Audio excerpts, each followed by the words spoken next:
Good night, morning, time. Hello, y'all. We are here to have a super duper chill stream after we had the 12-hour streams, which went really well. By the way, I want to say thank you so much for everyone who came in and said hi and hung out and donated, and a lot of people stayed for both 12-hour streams for the retro weekend. It was a ton of fun to do.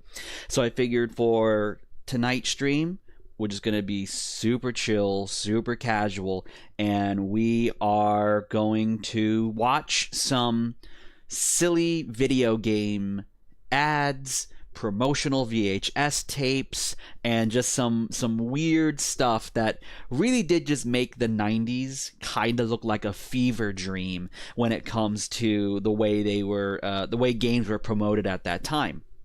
So without any further ado, the first things we're going to watch are from a collection of tapes that were released by Target. I believe these were given away, and these were just to show what new games were coming out for PlayStation, Nintendo, Sega, what peripherals and hardware you could get, and it was just a kind of a compilation of information and trailers from different games. The first one we're going to watch is from 1998, and this was a tape I actually owned. I owned this tape. And it's been a little bit since I watched it and figured, let's go watch this again. We'll watch the follow-up, and then we'll just kind of watch some commercials. And we're going to end these streams with some really misguided, at best, promotional stuff from both Nintendo and Sega. So let's go hop into some of the compilation stuff first. This is the Get Into the Game VHS tape from Target from 1998. And what's going to be really good about this one is the game collection is really phenomenal. Let me know how the audio sounds. Did anything too loud, too quiet?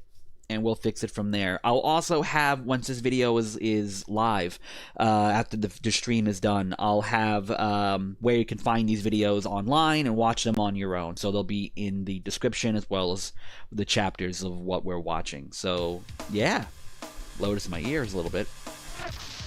So this is the Get Into the Game tape. I watched this all the time. I watched this tape so much until I accidentally broke it. I wasn't paying attention and I stepped on it. Not games in final form. There are some games on here where the trailers are not the way the games are presented. And we'll talk about that immediately with this trailer. With Centipede. The story begins every 100 years. Love this game, by the way. It always begins the same way, with a legend awakening. So this trailer is the intro for Centipede, the video game, but the voice is different and the sound effects are different. Evil armored beasts emerges from the dark core of the earth. Like a lot of these Doom, stock sound effects are not in the original trailer, and the voice is different. Swarm to the surface. I forget this voice actor's name, but he also does the intro for Transformers the animated movie. It is not this voice in the game intro. We've destroyed them.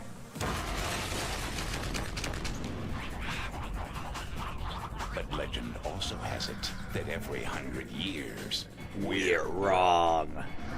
The bugs are back. Centipede. I watched this fucking tape so much, y'all. I had that game. I actually really enjoyed it. It's not a good game, but I liked it. Crash Bandicoot Warped. This trailer blows me away because, well, there's no music, which is fine. And the music in Crash Warped is very good. But this is at a time when a lot of the platformers didn't want to just be platformers. They would have a lot of these gimmick levels, and Crash Bandicoot Warped has a lot of vehicle and gimmick race type levels, and this trailer is almost exclusively nothing but the gimmick levels. Like, it's the plane, it's the jet ski, it's riding Pura, it's the motorcycle levels. All that we see in this trailer, the only time we see actual platforming is some of the Egypt levels. But, yeah, this whole trailer is almost exclusively the gimmick level. I never really liked the Coco jet ski levels and Crash Warped. But yeah, this is like the only platforming we see. Everything else is the gimmicks.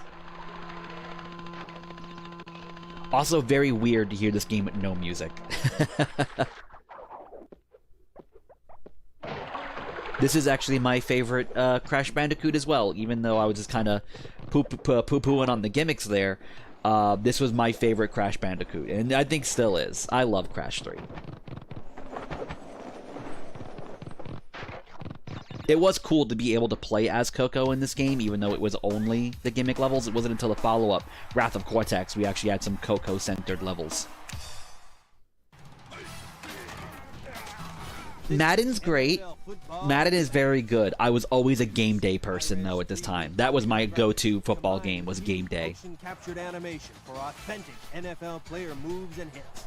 But Madden NFL 99 is about more than technology. It's about football. Football! NFL 99's legendary, tournament-tested gameplay is unequal. And new Dynasty mode lets you... At this time, I loved football games. I loved football games. I don't play them anymore, but... PlayStation era, a little bit of PlayStation 2, loved football games. NFL 99, NFL video game for everybody. Oh, what a hit! These little interstitials, I thought they were just so cute. Metal Gear Solid. Ugh. What a game this was. This blew me away the first time I played it as a kid. It was like, no game will ever look like this ever again kind of thing. Like, this is the pinnacle. Also, the Japanese VO. We don't have the English voices in this trailer. Oh, that Raven fight. Oh, God, I love Metal Gear Solid so much. Love Metal Gear Solid.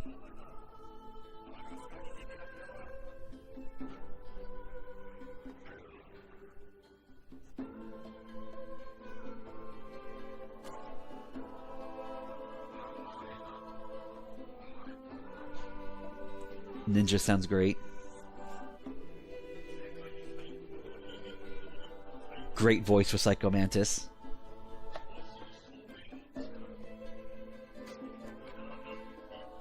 Like, you gotta remember, for those who were around when the original Metal Gear Solid came out, this felt like the shift. Like, games are no longer the same because of Metal Gear Solid.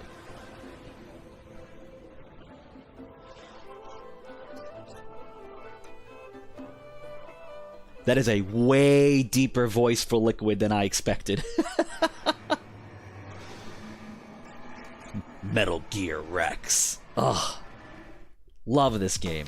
Love the original Metal Gear Solid. My favorites are 2 and 4. I love Metal Gear Solid 2 and 4. NASCAR 99. I was never much of a racing game person. I would rent them. My brother and I would rent some NASCAR games and some other, racing games of this ilk. It wasn't really until, like, Need for Speed Underground, Need for Speed Most Wanted, some of the, like, Ridge Racer 4. Those were when, those were, like, my ideal racing games. Never, like, official NASCAR, F1, rally racing games. Those were never my thing. It was usually, like, the street racing. It was usually the more arcadey games. So I cannot speak to if NASCAR 99 is good or not. I have no idea.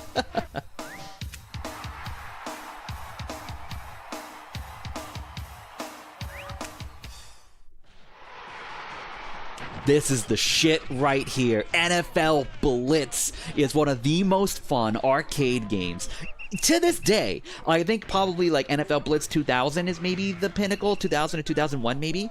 But, oh my god, NFL Blitz, getting this at home, playing it with my brother and my friends, oh my god, I barely won games of Blitz. I was awful at it, but man, love this game. I still love NFL Blitz. I could play this game right now. Terribly, I'll play it terribly, but like if me and a friend could play this game right now, we could play it for hours. I would have so much fun. This is another one of those, like, this will never get made ever again, not because of, like, it just, like, the way the NFL looks at hard hits has changed so drastically that, like, stuff like that, doing hits after a play, very illegal tackles, like, no rules, NFL football, they would never put their name on something like this ever again. They're just there's too much now, and it should be. There's too much on safety to make a game like this possible, and there should be a lot on safety. I don't want football players getting their lives ruined because of a hard hit.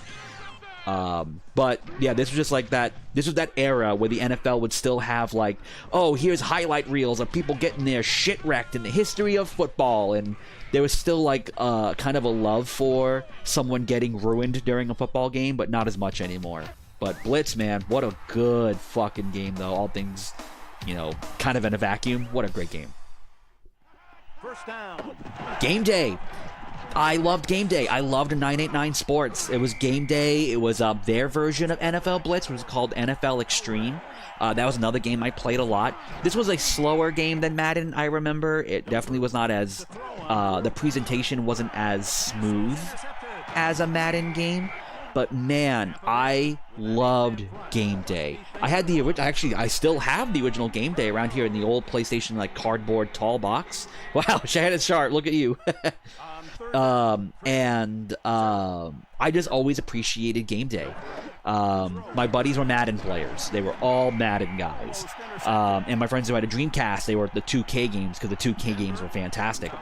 But man, you sat me down with Game Day or Extreme. You sat me down with a 989 Sports game. I was in heaven. Loved that was like, I loved seeing the 989 logo on a game.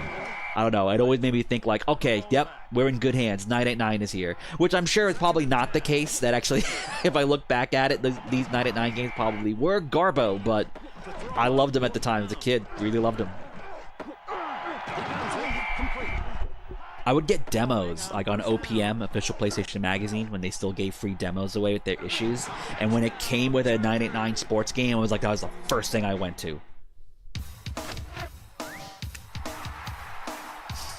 I wonder what these guys' names are. They have to have names, these characters. Spyro. Oh my goodness. The first Spyro.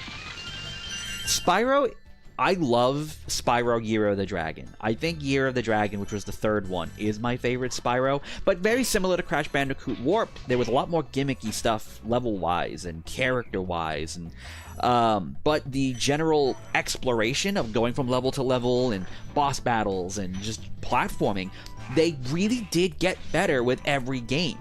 But it was always that weird thing of like, platformers didn't want to just be platformers anymore. They wanted to have all this extra stuff. And the platforming, I guess ironically, was the best it had ever been. But now you have these other, vehicle levels, these other character levels that are not as refined as the platforming. And I feel like that now painted the picture of that particular sequel of like Crash Bandicoot Warped, Spyro 3, some of the best exploration. It's so the music is the best. The just the general feel of the game is finally figured out. But then you have someone being like, yeah, but those jet ski levels, right? And it's like, yeah.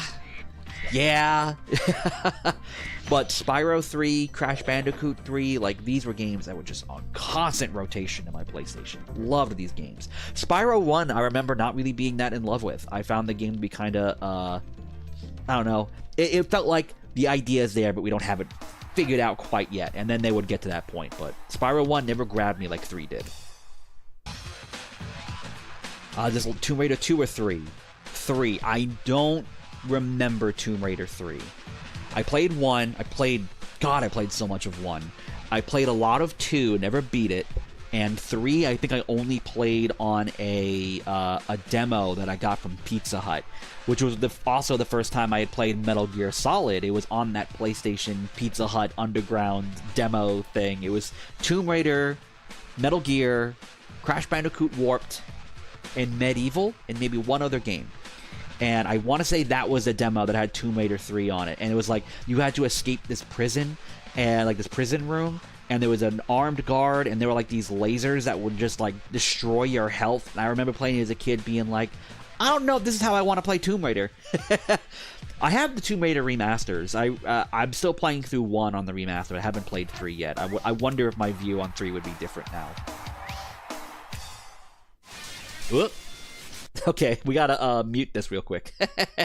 This I remember. So this is Twisted Metal 4. 3, excuse me. The Twisted Metal 3 and I think also Twisted Metal 4 used a lot of licensed music, specifically Rob Zombie. So Rob Zombie, I think, is a playable character in Twisted Metal 4. I usually get 3 and 4 confused in my head, which I shouldn't, because I remember as a kid thinking Twisted Metal 3 stunk, especially after how great 2 was, and I remember thinking 4 was a much better game. So, but at the moment, I cannot tell you the difference between Twisted Metal 3 and 4. I really got to go back to them. But in my mind, 4 was a better game, and Rob Zombie is playable in that. But Rob Zombie's music is or licensed music in general was a big part of this. So this was also Sony, and this was no longer just like Single Track, which was the company that did original Jet Motos and Twisted Metals and the extreme sports games. Then it became a 989 studio, and that's how we got like Jet Moto 3, Twisted Metal 3 and 4, 3 Extreme. And I know what I just said about loving 989. These particular games are garbage. 3 Extreme, Jet Moto 3, and Twisted Metal 3. I remember these games just stinking. Not enjoying these games at all, and being really disappointed because it was the third game and sequels that I really liked. And also, again, like 989, what are we doing here? We never got a 4th Jet Moto. We never got a 4 Extreme, but Twisted Metal 4 happened, and that was I remember that being a better game. All right, well, how much are the costs for these controllers? What are we talking here? $3 with your game credit. Good until January 15th, 99. Good vintage. 99, man. Ugh. Love it. I would love to have that all-white PlayStation controller. I would love to have that. All right, here we go. Now we're getting to the weird shit. Mumbo's Mountain is where it all begins. With beak busting, egg tossing, mumbo jumbo. Hey, Kevlar, welcome. We're watching some video game ads. Right now, we're watching a collection of tapes that were from Target. This was like their promotional material they would give away. And right now, we're on the N64 section. We just got started. But be warned. This world is full of all sorts of monkey business, where one wrong move can mean certain doom. I was more of a Mario 64 person than a Banjo-Kazooie person. I never got really into the Rareware collectathons. But what, like, inventive and creative games these were, and you could do so much in them.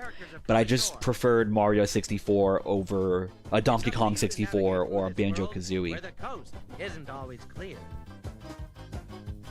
And although it looks inviting, a swim here could be your last.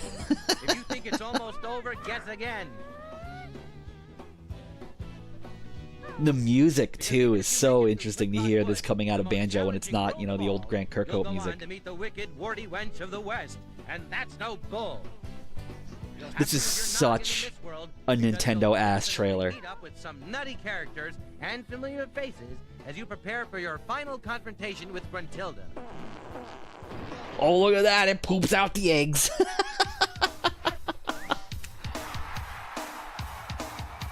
Now, the selection of N64 games on this tape is funny as hell because we go from bangers, right? We go from Banjo-Kazooie to just calling it Legend of Zelda. Like, I'm sure they actually do have the subtitle Ocarina of Time. They just didn't have the space on this little bubble here.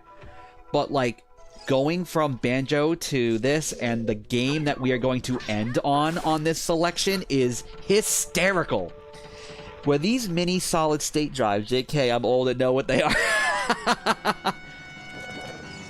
Oh man, Kevlar, I hope you feel better. Well, thank you for hopping in, man. Whenever you need to head on out, get as much rest as you need, and I hope you're feeling better soon, bud. These solid-state drives. Yeah, man, those were the N64 cartridges we're running on. That's why those games were so cheap. I gotta tell you, the first time I saw Ocarina of Time, the game, this and Mario 64, my first time playing those games, I was so overwhelmed by the sheer scope and size of it that I didn't play these games for years. It took a few years after their releases for me to finally play them. I just kind of hit this wall of like, there's too much here, there's too much game, this is too big, this is too massive, I'm not ready for this. And I did not play these games for a while. And when I did finally play them, I really loved them, but man, I just... Ugh. scared the hell out of me the first time I played those games. Ocarina, more specifically, scared the hell out of me, but so did Mario. This is just the same Madden trailer. And I love that this is also the same trailer for PlayStation 1 because, like the PlayStation Madden trailer, even though it was the PlayStation version, you can see they had N64 buttons over characters. Like the A, B, that's also in the PlayStation trailer on this tape, which is... I remember seeing this and being so bummed that they played the same Madden trailer twice as a kid. Hated this. Again, because I was a game day guy, I wasn't a Madden guy, and I didn't like Madden, but I cared more about game day. And I was just like, we gotta see Madden twice? Get out of here. What a hit! I think we also get the NASCAR trailer again, too. Yeah, it's also the NASCAR. Look, there's only one way you play an official racing game like this. Not like an arcadey game, not a Ridge Racer, a Daytona USA. Specifically, if that game has NASCAR in the title, you play this game one way. You start the race, you turn that fucker around, and you drive head first into every other car coming. That's the only way you play a NASCAR racing game. Like a fucking psychopath. You want to test how good these car wrecks look. How good is the vehicle damage? That's why you play these games. Play it like Demolition Derby. I gotta know who made this art and if this guy has a name. I gotta find out. That is the only way. Again, this was the problem with this tape, is that you had multiple games that were on PlayStation and N64, so they wanted to show it off, and you would see the same trailer multiple times. So we got the same Madden trailer, the same N64 trailer, and the same Blitz, Madden, NASCAR. We got the same trailers. So I thought that was a bit of a bummer. As much as I love NFL Blitz, like I said earlier, I didn't need to see this fucking twice.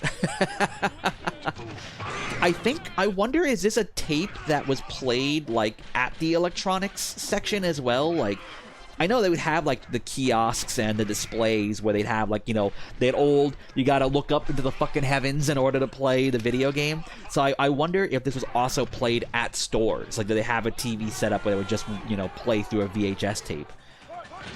But,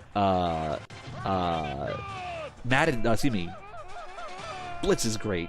Blitz is still great, though. Like, God, I love this game. Also, how cool was it that you could have, like, your memory card from Blitz? I think it was the N64 version. I might be confusing it. It might have been both PlayStation and N64. But you could get your data on your memory card, go to an NFL Blitz arcade machine, plug in your memory card, and you could have your profile on whatever console it was and the arcade. That was so cool. Love that. I still love when games do that. Just Quarterback Club? Quarterback Club. Now, it was the N64. Thank you. Yeah, that was so rad. Quarterback Club. This was never a football game I got really into. I had one on Super Nintendo. And, at that time, I very much did prefer Madden. We had Madden 95 on Sega Genesis, my brother. I think it was 95 was the year we had. And that was my fucking football game at that time, that generation. So Quarterback Club was just an NFL game I completely missed. But I played a ton of Acclaim games, especially Acclaim sports games, because also Acclaim had the WWF license. So, you know, Warzone, Attitude, and other games that were on the N64 that Acclaim's name was on, you know, Turok, Armorines, all that. But Matt McMuscles played Kiss Psycho Circus. I watched that video. Yeah, that game stinks. That's a wild game. Also, shout out to Matt McMuscles. I love his videos. His What Happened series is one of my favorite things to watch because I love video game history. And I love that he's like, here's a very specific game or game property or game movie, whatever. It's like, here's all the information. I love that shit. But, yeah, Quarterback Club. I can't speak to it other than the first one I was okay. Is this Rogue Squadron or is this... Rogue Squadron! I never played flight games, for lack of a better word. Any game where, like, you were predominantly flying. Like, I think you can also do the Battle on Hoth in Shadows of the Empire, right? Shadows of the Empire has a Hoth level. But, like, the only games I ever really played that you would... And I had a few Star Wars games that were, you know, flying games. Also, Acclaim is back from the dead. Yeah, Acclaim is back from the dead as a brand. And the wrestler Jeff Jarrett is on the board of directors, which is fucking wild. So I completely missed Rogue Squadron, but I heard these games were fantastic. The only other, like, sci-fi flying... I'm sorry I keep saying that. The only sci-fi flying game I ever really played was Colony Wars on PlayStation. And then the Colony Wars devs made a Star Trek game like Colony Wars called Star Trek Invasion, and that was my fucking jam because I loved Star Trek. So I never really played... I had them, but I never really played the Star Wars games. But Star Trek Invasion, like, if you sat me down and said Rogue Squadron, Rogue Squadron, Star Trek Invasion, 10 times out of 10 it's Star Trek Invasion. Like, but from what I've heard, these Rogue Squadron games on this and GameCube were some of the fucking best. So one day I'll go back to them. I'm sure I'd appreciate them now. So again, we're going from, like, starting with Banjo-Kazooie and Zelda, going into Superman. And Brainiac Ugh. have joined forces. This game is the worst. Lois Lane and Jimmy Olsen have been kidnapped. Who will save the day? Shadows opens with the Battle on Hoth. Thank you. Superman. Oh my god, this game is, like... I know this game is, like, shit on by everybody online. There's a reason for that. This game really is awful. I have no... Okay, so the cutscene thing you saw, they're like Superman behind that car. There was going to be a PlayStation version of this game that got canceled. I wonder, like, these cutscene bits, like, are not in the N64 version. I wonder if that was originally going to be on the PlayStation version and got removed. Giant Bomb has a series called Blight Club where they play bad video games, and they played through all of Superman 64. That game is barely holding together. What a dreadful game this really is.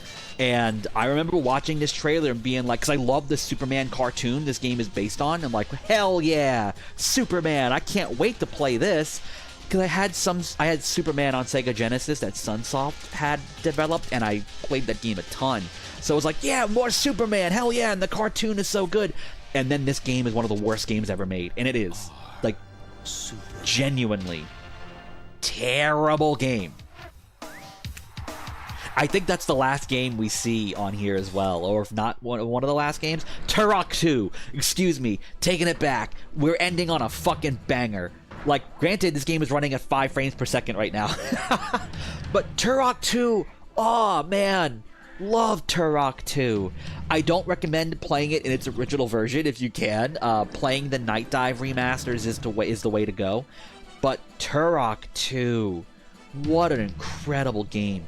This game is massive, like deceptively fucking big. God, what a great game. The music. Oh my god, the Port of Audio music. Oh my god. The Blood Swamps levels. All the melee weapons you can find. God, this game is so fucking good. I wonder if they're going to show off the cerebral bore in this video. The explosive arrows, though. Oh my god. This game is also really bloody.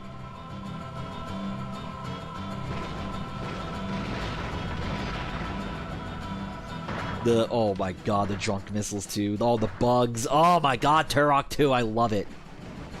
The arsenal in Turok has always been I love that they blow themselves up.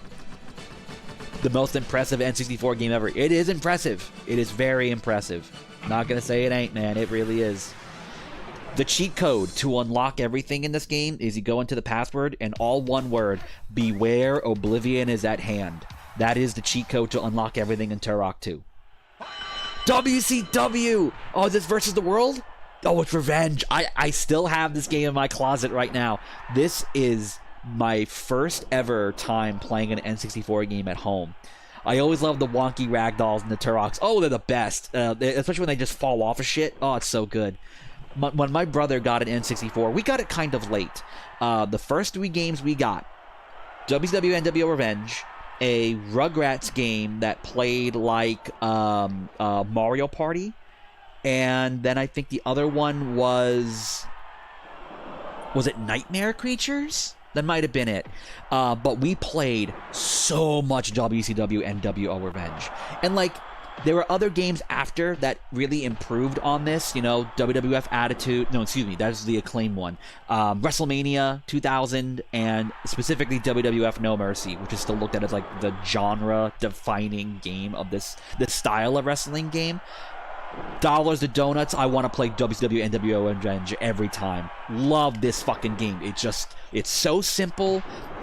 Maybe too simple for its own good, with like features and character stuff, but it's just the most pick up and play of this style of game that I love to death. And my brother and I, we would also cheese it. We'd do tag team title matches, and he would be in the ring as the legal man, and I would be the non-legal opponent, and I'd go and pull the other tag partner down and not let them in. So then the other guy would go outside, and then I start beating that guy up, and we would just let it count down and count the legal man out, and we would win the tag titles every time just by cheesing it. Look at that fucking cartridge. What is that?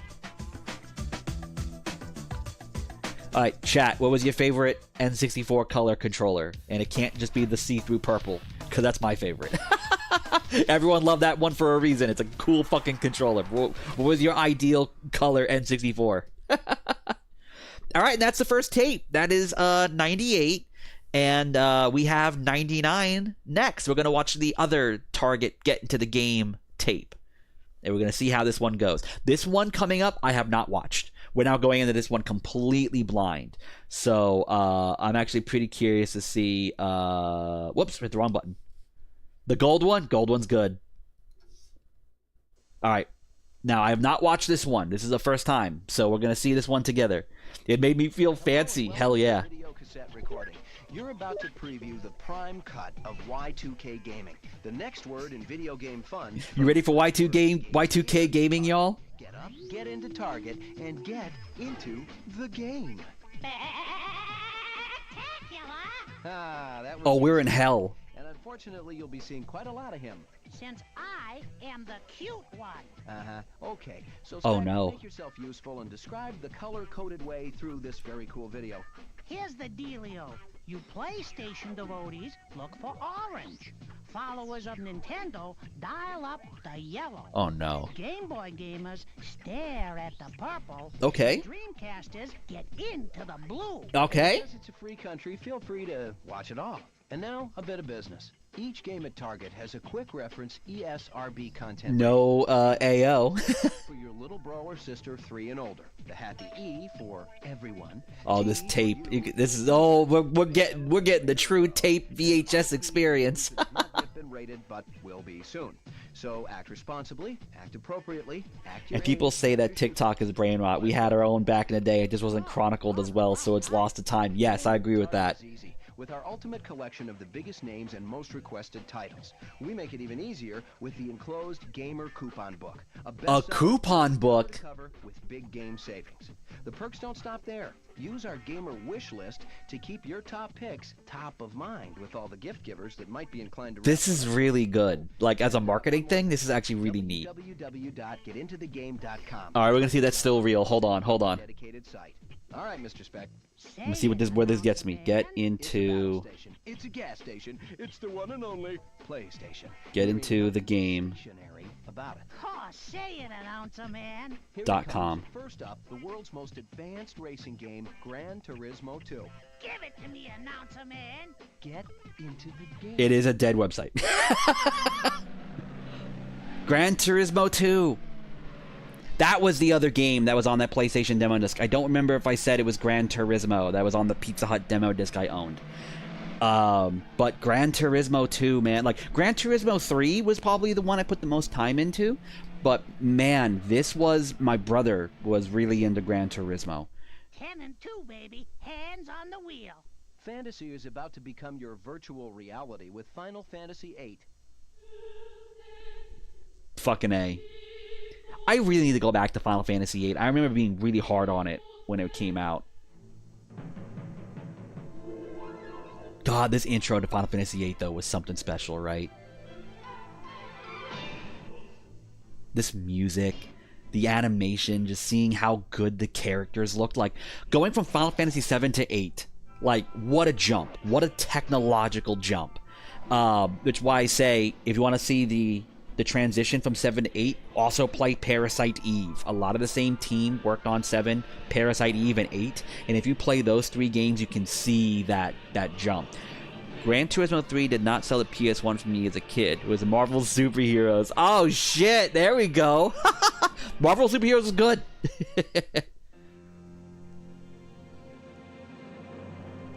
Man, Final Fantasy VIII, though. What a trip. Hey, announcer man, I have a fantasy. About all the coolest games and accessories on display at your favorite Target store? Well, okay, yeah. It's a Bandicoot battle on wheels with Crash Team Racing. God, Crash Team Racing is so good. I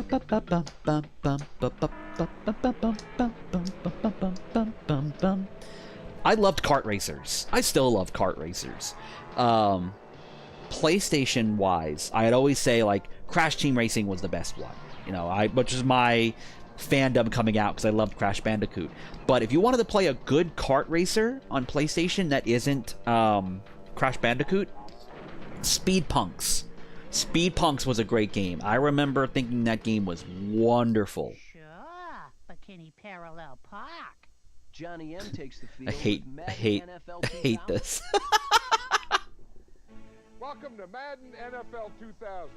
For 10 years, football has been my game. Oh, hold on. Anytime there's like actual music, I gotta pause it because I have no idea. Gotta play it safe, you know. It's YouTube. I don't want to get my shit pulled.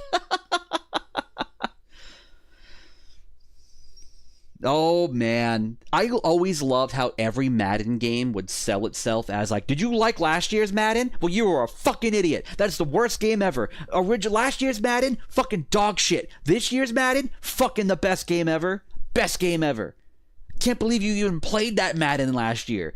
Looked ugly, wasn't real football, worst game we ever made, you fucking fool. But this year, like in every Madden game, sold itself like that for so long. All the time at Target. Nasty moves in next door with Resident Evil 3 Nemesis. Oh, man. Great fucking game. Pure evil.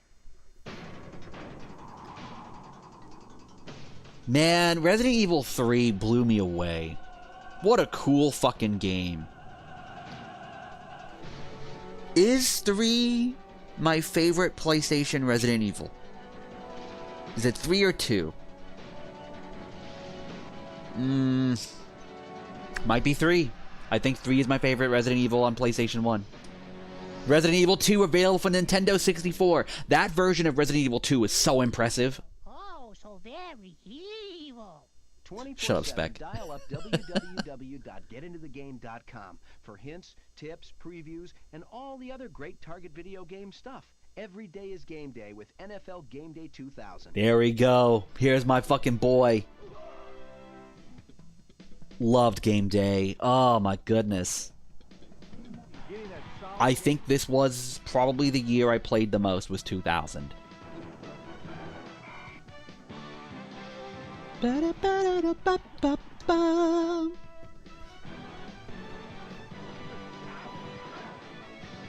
lot of those noises that are playing right now in the trailer are also like the same noises in so many football games, especially the original Game Day. I'm trying to remember, what was the last one I played? Was it 2005? 5 or 6? It was a PlayStation 2 Game Day. I think it was one of the last game days they made, was the last Game Day I played. Taunts and celebrations. You can't even do that in football anymore without getting like a penalty and a fine. Wow. Love the football. I really should watch football again. I miss watching football. It helps to have a torso. Ha ha. Take the pole position, go faster, go deeper with NASCAR too. Go deeper, Peter. Again, Only one way to play these games. You turn that fucker around and you just close your eyes and let Jesus take the wheel. You remember, like, some car games for a little while there were like, I don't know if they still do this, I could be wrong, but how some racing games were like, hey, you're not allowed to damage the vehicles because we have the, you know, the license holder of these games or of these cars don't want to see their cars damaged in any way. So, like, there was a period there where, like, cars would not get broken down or damaged or scuffed in any racing game. Hated that. Like the latest exploits of our favorite Tomb Raider, the lovely Lara Croft. Tomb Raider 4, The Last Revelation. My sister had this on her Dreamcast, and I love Tomb Raider. I love Tomb Raider 1 and 2. I remember playing 4 and being like, I don't think this is it anymore. I did not like Last Revelation. And I remember hearing that the follow-up to Revelation, which was Tomb Raider Chronicles, was like the worst of this era of Tomb Raider. Man, I just remember thinking Tomb Raider 4. We're not even seeing a lot of Tomb Raider 4 in this trailer. This is like other Tomb Raider games, if I'm correct. 4 was just not doing it for me. Like, this is all Tomb Raider 1. This is all Tomb Raider 1. Like, am I insane? Am I misremembering? These are all older Tomb Raiders? Hey, Summer! Yeah, we're just watching a bunch of game trailers. We're now watching Tomb Raider. Talking about how much I love Tomb Raider 1 and 2. And that I was not the biggest fan of Tomb Raider 4. Yeah, Tomb Raider. Wow, look at that. We've seen nothing of Tomb Raider 4. Tomb Raider 4 was interesting because it actually started off with you playing young Lara, like one of like her first explorations, which was super cool. But we didn't see any of that. Oh, 4 was trash compared to 3. Okay, I was just saying earlier that I don't have much of a memory of 3. I remember really liking 1 and 2. I didn't play much of 3, and thinking 4 wasn't great. And I remember hearing Chronicles was awful. We should go on vacation. Somewhere warm. Somewhere sunny. Spyro 2, another great game. Yeah, I haven't been there since we kicked Nasty Nork's butt. How about it, Sparks? You up for a vacation at the beach? So they did a reboot of Spyro where they tried doing like a more like mature fantasy take on the character, and they brought in a bunch of actors to do the roles. So Spyro is played by Elijah Wood.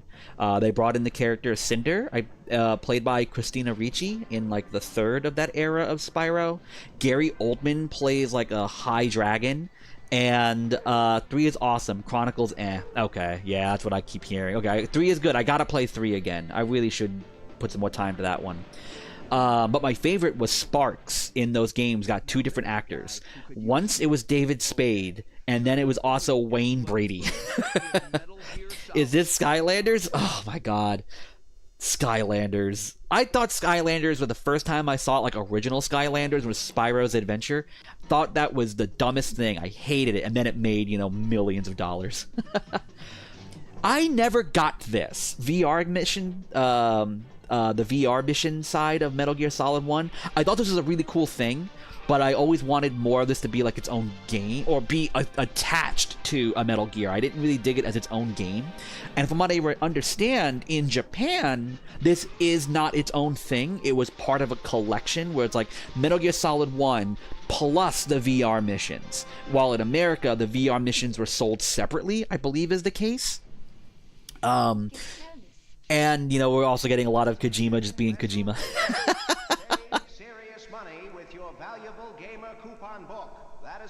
I would love to see that coupon book. Bring you the ultimate main event from WCW Mayhem.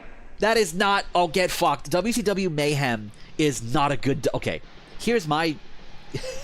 There is 1, 2, technically 3, but definitely 1 good WCW games, and they're on the N64, and it's WCW versus the World on PlayStation, World Tour and Revenge on the N64 are the best WCW games.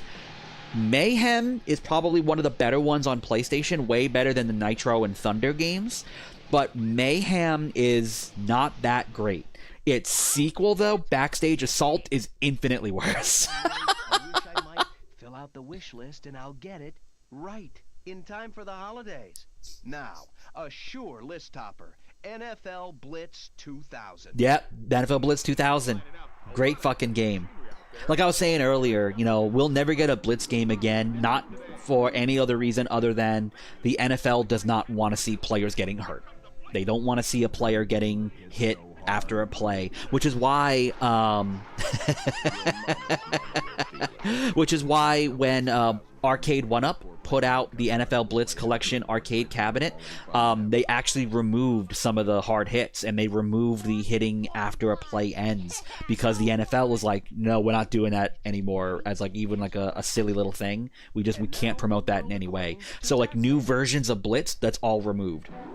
I love this fucking game.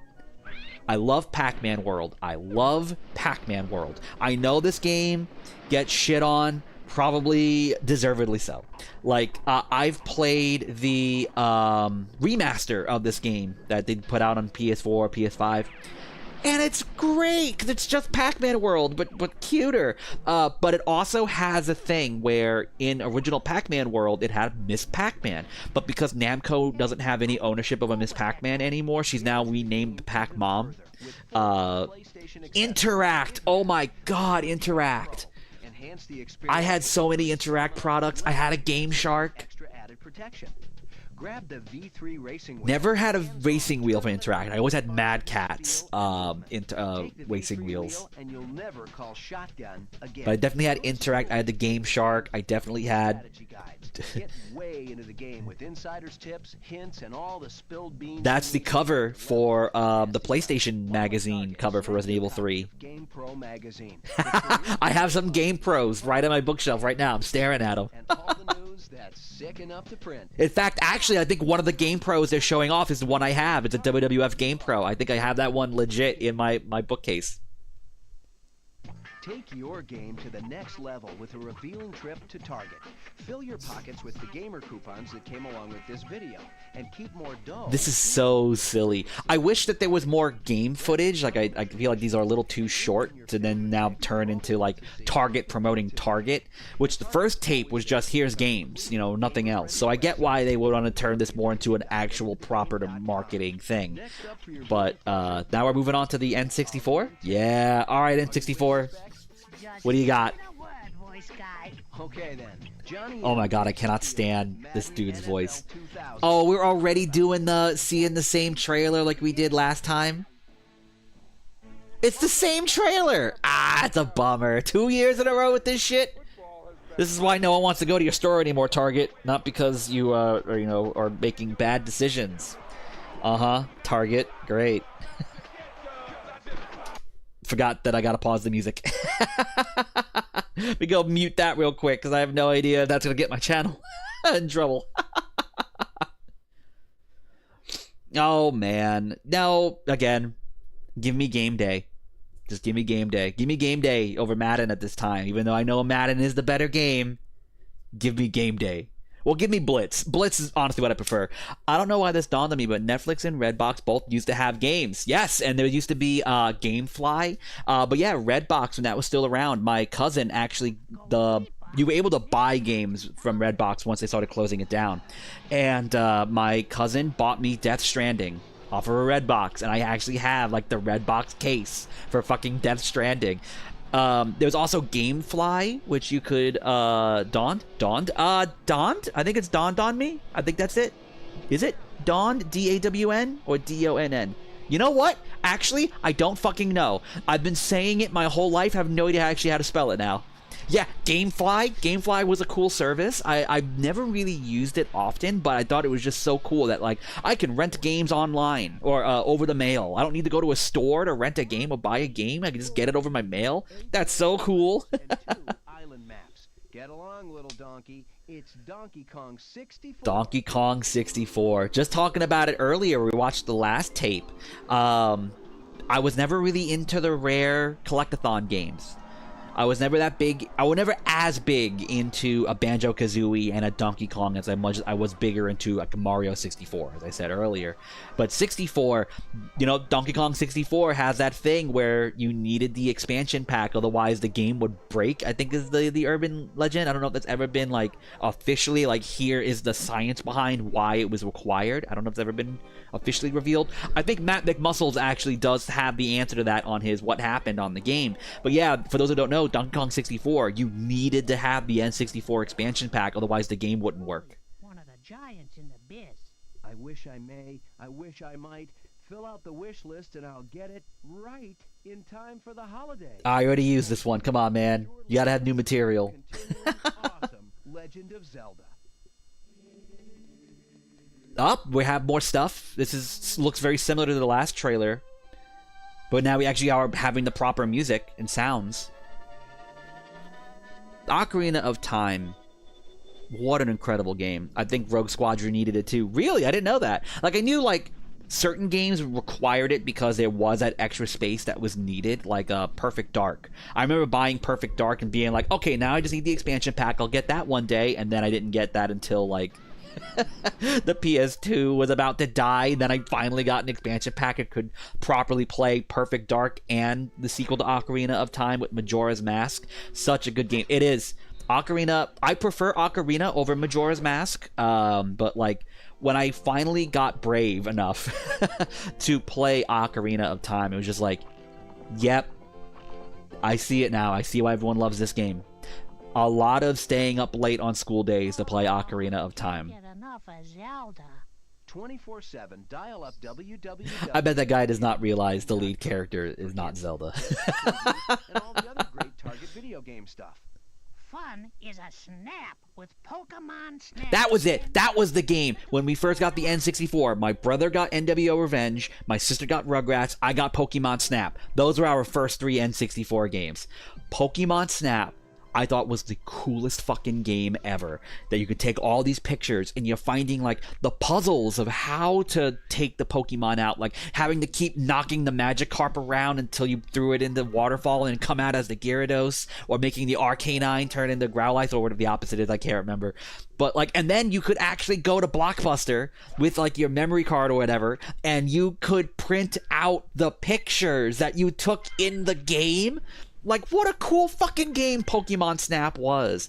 I didn't play new Pokemon Snap. I have no idea how good that game was. But, like, man, when I tell you, this was the coolest shit to me. Like, this was the best game at the time. Loved Pokemon Snap. Loved it, loved it, loved it. The whole Professor Oak, like, welcome! Like, Looking good, man. shut up. I need you to shut up. I need you to shut up, Spec. So, I do want to say, like, this is tame in comparison to some of the cheesy shit we're going to be seeing later tonight. Jet Force fucking Gemini. Now, I told you I wasn't as big into the Rare platformers.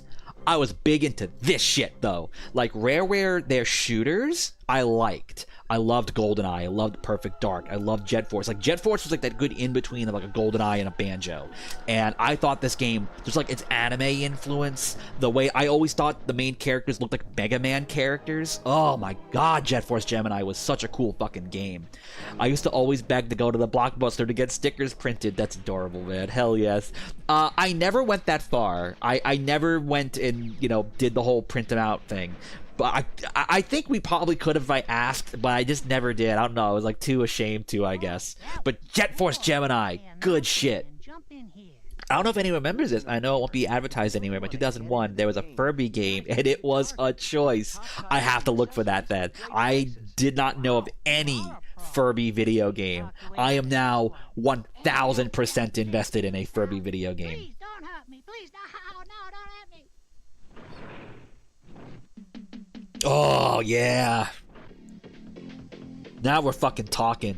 Dude, there was one game that I would have loved so at this time, Midway was still doing arcade games. Like NFL Blitz still went to arcade, Mortal Kombat 4 went to arcade, but there was one game they also made that never went to home console, and it was a game called The Grid. And it was basically like an arena multiplayer shooter, like not too dissimilar to something like a Quake 3, an Unreal Tournament, but in an arcade setting. And there were other games that played like that did go to the home, like Spawn in the Demon's Hands, and there was another one on Dreamcast. But The Grid itself never came to N64, and I would have loved to have. Turok Rage Wars, hot second here. We're talking about Turok Rage Wars. Turok Rage Wars released in two different ways, but accidentally. So Turok Rage Wars, if I got the memory correct here, when the game came out, the Turok games were usually, when they were N64 exclusives. There were some PC versions, I think Turok 1 and 2, but not 3, not Rage Wars. And they would be on different color cartridges, which did make production a little more expensive. So I think they were in like black and red cartridges, I think is what Turok was on. Definitely black. So Rage Wars is a Turok game that is exclusively a multiplayer experience. You could play with bots like you could on, again, like a Quake 3, an Unreal Tournament, but this was an interesting sell because it's a multiplayer only N64 game. And, GoldenEye, Perfect Dark, original Turoks, they had multiplayer, and that was what made the games, a really good purchase, that you were getting single player that was fantastic and also multiplayer that was fantastic. I think it was a bit of a hard sell to say this is a multiplayer only game. And especially if you're playing this on 4-player, playing Turok 1-player, that game would sometimes drag to single digits. Playing this with 4 players was like sometimes kind of an exercise, because they didn't really do a lot of texture work in order to have it where the game wouldn't chug. So it was a lot of times it was just like color lighting and very kind of blobby looking rooms to make it work in 4 players. So that's already kind of a hard sell, multiplayer-only Turok game. There was a game-breaking bug on the original release of Rage Wars, where in one of the modes you could not progress. Like, one side of the team on this particular mode, you literally could not win if you were on the opposite team. Something along those lines. It was like some animal-focused mode, and if this glitch popped up, the other team could not win. It was something along those lines. I might be misremembering the details, but the main important detail is there was a thing that made it where you could not progress. Now, because these were games on cartridges, which meant it was more expensive to produce, and because Rage Wars was on a different color cartridge, not the standard gray cartridge, this made it very expensive if you wanted to fix it. So this got out that, like, oh my god, Rage Wars is broken. There is a game-breaking bug that you cannot do anything about. So Acclaim had put out a thing saying, look, if you have Turok and you don't like that its shit's borked, you can mail us your copy of the game, and we will then send you a fixed version of Turok Rage Wars, but it wasn't on the black cartridge in order to save cost. They weren't going to do a whole mass production. They were only going to do it for individual mail-ins. So if 10 people had Rage Wars and only 3 people sent in for the mail-in, that would their way of saying, like, okay, this is going to save us money. This is too expensive to do a mass fix.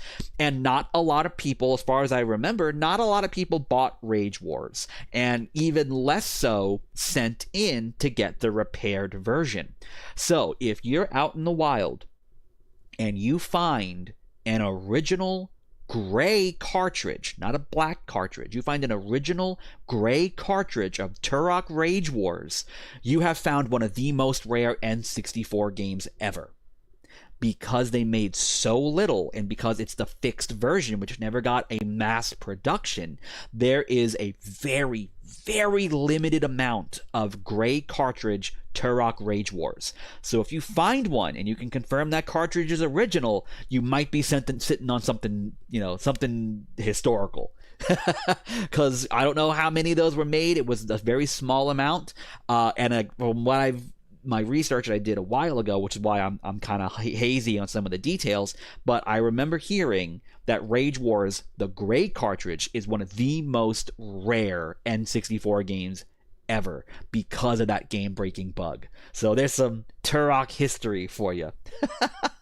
I only had it on PC, but it was pretty fun, despite being, well, everything a Furby game would be. I gotta look that up. I would love to see a Furby game. Unreal Tournament was my jam. My K ratio was insane. I was awful at Unreal. Like, we had a PC that could run modern games, but they didn't run great. And anytime we tried to do like an Unreal and a Quake, it really did not run properly. And having to play that game online was also, not something that, online gaming was not something we really did at my house until way later. Excuse me. So it wasn't until Unreal and Quake came to PlayStation 2 where I really got a chance to play those games. And we're talking about playing Unreal and Quake with a PS2 controller. Not ideal, but I made it work. Unreal Tournament was the game that taught me how to mod games. That fucking rules, dude. Yeah, that is one of those fun things that, like, once I became more, like, aware of internet stuff with a lot of the games that I loved, and then finding out, like, the mod scene, like, finding out the world of mods for Doom, which is my favorite game of all time. I had no idea that, like, how massive the mod scene was for these games. I just thought it was, like, a little thing here, a little thing there, and then seeing, like, Unreal and Quake and Doom and all these other big games where it was like, yo, there's so much here. But again, I was predominantly playing Unreal and Quake on my PlayStation, so I completely missed all of that. But an interesting thing about, I think, Unreal Tournament, and I know for sure Quake 3, if Unreal Tournament and Quake 3 were also on Dreamcast, and I want to say this only worked for Dreamcast, I can't say for certain on the PS2 versions, but the Dreamcast came with a keyboard and mouse for their online. So if you had a Dreamcast and you wanted to go online on your 56K modem, you could do that. You can get on browser, you can do online stuff with the keyboard and mouse on the Dreamcast. Unreal Tournament, I think, definitely Quake, had keyboard and mouse support on the Dreamcast version of those games. And original release Quake 3 on the Dreamcast. This didn't last long because of updates and such. If you had when the game first came out, Quake 3 on your Dreamcast, you could play online with PC players as well. And that didn't last long because there was an update where that kind of just got locked out. Where the early form of crossplay between Dreamcast and PC, that didn't last too long, but it was for a short window there viable. And if you had a broadband adapter for your Dreamcast, you had a broadband, keyboard and mouse, and playing against PC players, you could kind of hold your own playing proper Quake 3 on your Dreamcast like it was on a computer, playing it against other PC players. Once they closed that window, though, and you were just playing with other Dreamcast players and it was no longer PC, intermingling, there's a guy I really love named Jeff Gersman who used to work at Giant Bomb. He's now doing his own solo stuff, which I love. I love the Jeff Gersman show. But he talked about how playing Quake 3 on Dreamcast with a broadband and a keyboard and mouse against people who just had a single analog stick Dreamcast controller, he's like, you would just drive these people fucking nuts because I would just, destroy them on a keyboard and mouse and proper internet. If you're playing with just a Dreamcast controller on 56K, like you weren't surviving at all. I can't say for certain if Unreal also had keyboard and mouse, or at least had that like also cross-play stuff, but like, man, PC games on console at that time was a trip, because it was like, all right, what changes are being made? What are you adding? How are you doing multiplayer, if at all? How are you making this work? It was always like a fascinating period. Return to Castle Wolfenstein is both on PlayStation 2 and Xbox. PlayStation 2 has 0 multiplayer. Xbox has a ton of multiplayer, but the PS2 had a bunch of intro levels that were not in either the PC or Xbox versions. So playing a PC port of a like a first-person shooter game specifically, you were getting a completely different game sometimes. Whether it was Quake, Unreal, Wolfenstein. There's also No One Lives Forever, which plays slightly different. Deus Ex is probably the biggest example of like, there's a lot of fucking changes here to make it work from PC to PlayStation 2, which also, my first time playing Deus Ex was on a PS2. And then you had like later when Deus Ex 2 and Doom 3 were exclusive to the Xbox, and they also had their own separate things like Doom 3 on Xbox has a co-op mode, which has never been put on any other piece of Doom 3 releases, not even like the Doom 3 BFG editions or whatever. Like, you can only play Doom 3 co-op campaign, a fucking co-op campaign you can only play on the Xbox version, which is wild to think. I only had a PC for a very long time. The first console I ever had that was mine is a Switch I got in 2022, which I got the Spyro collection for because, of course, I did. Great choice. That's a great collection. I just had an epiphany moment and remembered Fear Effect. I love Fear Effect. I love Fear Effect. I love Fear Effect. That game originally, I wish I still had them. I had some OPM. I keep saying OPM like everyone knows what that means. Official PlayStation Magazine. That was the acronym. OPM. I had some OPMs where the game was first being promoted, and it was called Fear Factor. And they had changed it because I think the Fear Factor TV show came out first. Or I wonder if it was either they changed the name from Fear Factor to Fear Effect, which is a much better name. Fear Effect is a great name. I think they changed the name because it was either A, the Fear Factor TV show was catching steam, or it was the band Fear Factory, and they didn't want to have like any kind of conflict of stuff. I can't remember which one it is. I can't remember the timeline. I've heard both, like kind of like in rumor, like, oh, I heard they changed it because of this. I think it was the TV show specifically. But yeah, the first Fear Effect, which was like this mixture of like adventure game and also kind of survival horror game with this great anime kind of cyberpunk aesthetic, but while also having horror. Like, oh my god, Fear Effect 1 is so good. I did not like Fear Effect 2 Retro Helix, which was a prequel. And you got this introduced the character of Rain, and that game also had the awful advertising where they made a big deal out of Hana and Rain possibly being lesbians, which is not even really that big of a thing in that game. There was going to be a proper Fear Effect 3 called Fear Effect Inferno. There is a trailer for it, but the game was canceled during development. I think that was during the time when Eidos Interactive and Crystal Dynamics and all that were going through different hands. I think that was a game that kind of unfortunately got axed during that transition. We would later get a third Fear Effect game called Fear Effect Sedna, I believe is pronounced. I have it for the Switch. I think that game stinks.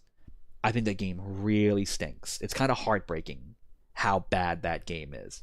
It's one of those weird things, like that first Fear Effect just stuck the landing, and that game still has like a lot of rough edges considering it's like pre-rendered like FMV style backgrounds, but the characters are moving on these movable backgrounds, so it's a little bit of a rough game to play sometimes. More ambitious than I think fine-tuned, but the ambition is so fascinating to me that it just no other Fear Effect has made it work or has made it as interesting as the first one. FE was pretty good. Yeah, man, that first Fear Effect I thought was a great game. Hana, Glass, and Deke. I love Deke, the Australian. I just remember there's a line where you're being attacked by, you go into the village and the village is getting all fucked up. This is after you leave the city, and you have like these kind of like these villagers are all going weird and they're like turning almost like, you know, monstrous kind of zombie like things, and you have a fight against one guy's kind of like a mini boss thing, and Deke takes out the guy. And the guy's on the ground, he's got blood on his face, and the graphics are fantastic. If you've never seen Fear Effect, it has this like, everyone is kind of anime looking, but it is, oh my god, it's very hard to describe Fear Effect. I highly recommend looking at some gameplay footage of the game. No games look like that. probably for a good reason in terms of like that type of animation on that type of background. But that game it's a looker, man. But there's a bit where he fights the bad guy and he's got blood on his face, and he's like, "Oh, you'll never make it out alive," and he starts laughing, and Deke goes, you got jokes? How's this for a punchline? Just fucking double barrel executes him. And as a kid, I thought, like, that's the coolest fucking guy on earth. Yeah, that's sick. Like, frankly, I'm still pissed about what EA did to the American McGee Alice franchise. That game paved the way for the 2000s dark fantasy genre. Definitely was such a huge influence. American McGee is also another big guy in the world of Doom and Quake. Did American McGee work on Quake, or just worked on Doom 2? Now I'm not certain. I don't remember if American McGee did work on Quake. He did. American McGee did do work on Doom 2 and on Quake. American McGee is cool, and those Alice games, I really need to play them. I never played 2. 1 I played a little bit of, because a friend lent it to me from my computer. Oh, hey, Kevlar, big fan of American McGee, fan of Alice. Hell yeah, that's fantastic to see. Yeah, the Alice games, I really need to play them. One of these days, you know what? I got to do that for a stream. One of these days, I got to play the Alice games and really just go into it completely fresh. That's got to happen. Yeah, no, EA, God, it really is a bummer that EA did what they did to that game. Just kind of let that game die. I know American McGee has been trying to get a third one off the ground, but I don't know what's been going on with that. I think you would know what's going on with that summer, but I know he tried doing that third one. I don't know what's going on with that, unfortunately. But yeah, American McGee, I really need to play that game. And that was also the time when, like, EA was still kind of like, oh, it's an EA game, and EA has all this great stuff going on. But then it was like they started to really dip into the EA is fucking evil, right? Like that era of like the first Alice was also like when they did like Clive Barker's Undying, and there was like cool stuff coming out on a PlayStation 2, but then it was just like, and that was enough for EA for a lot of people. They were so good. The story, oh my god, so good, so twisted. I love it. Yeah, I really gotta do it. I gotta hop into American McGee one of these days. Alice. I gotta hop into Alice one of these days. It's really gotta happen. American McGee did do a game called Bad Day LA, which was his PC only, was like kind of like trying to be like the movie Falling Down, but way more like juvenile, way more over the top, gross out kind of humor. That game kind of is bad. But it was like, it's so wild to see American McGee go from like Doom and Quake to Alice to then this weird like parody call out of like American culture in the early 2000s. It's a weird game. But yeah, that's why Turok Rage Wars is a rare game. Go find it.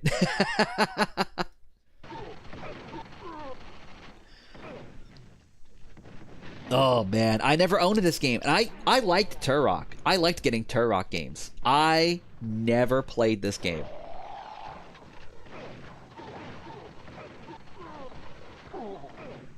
There was just something like, I didn't want to play this, you know?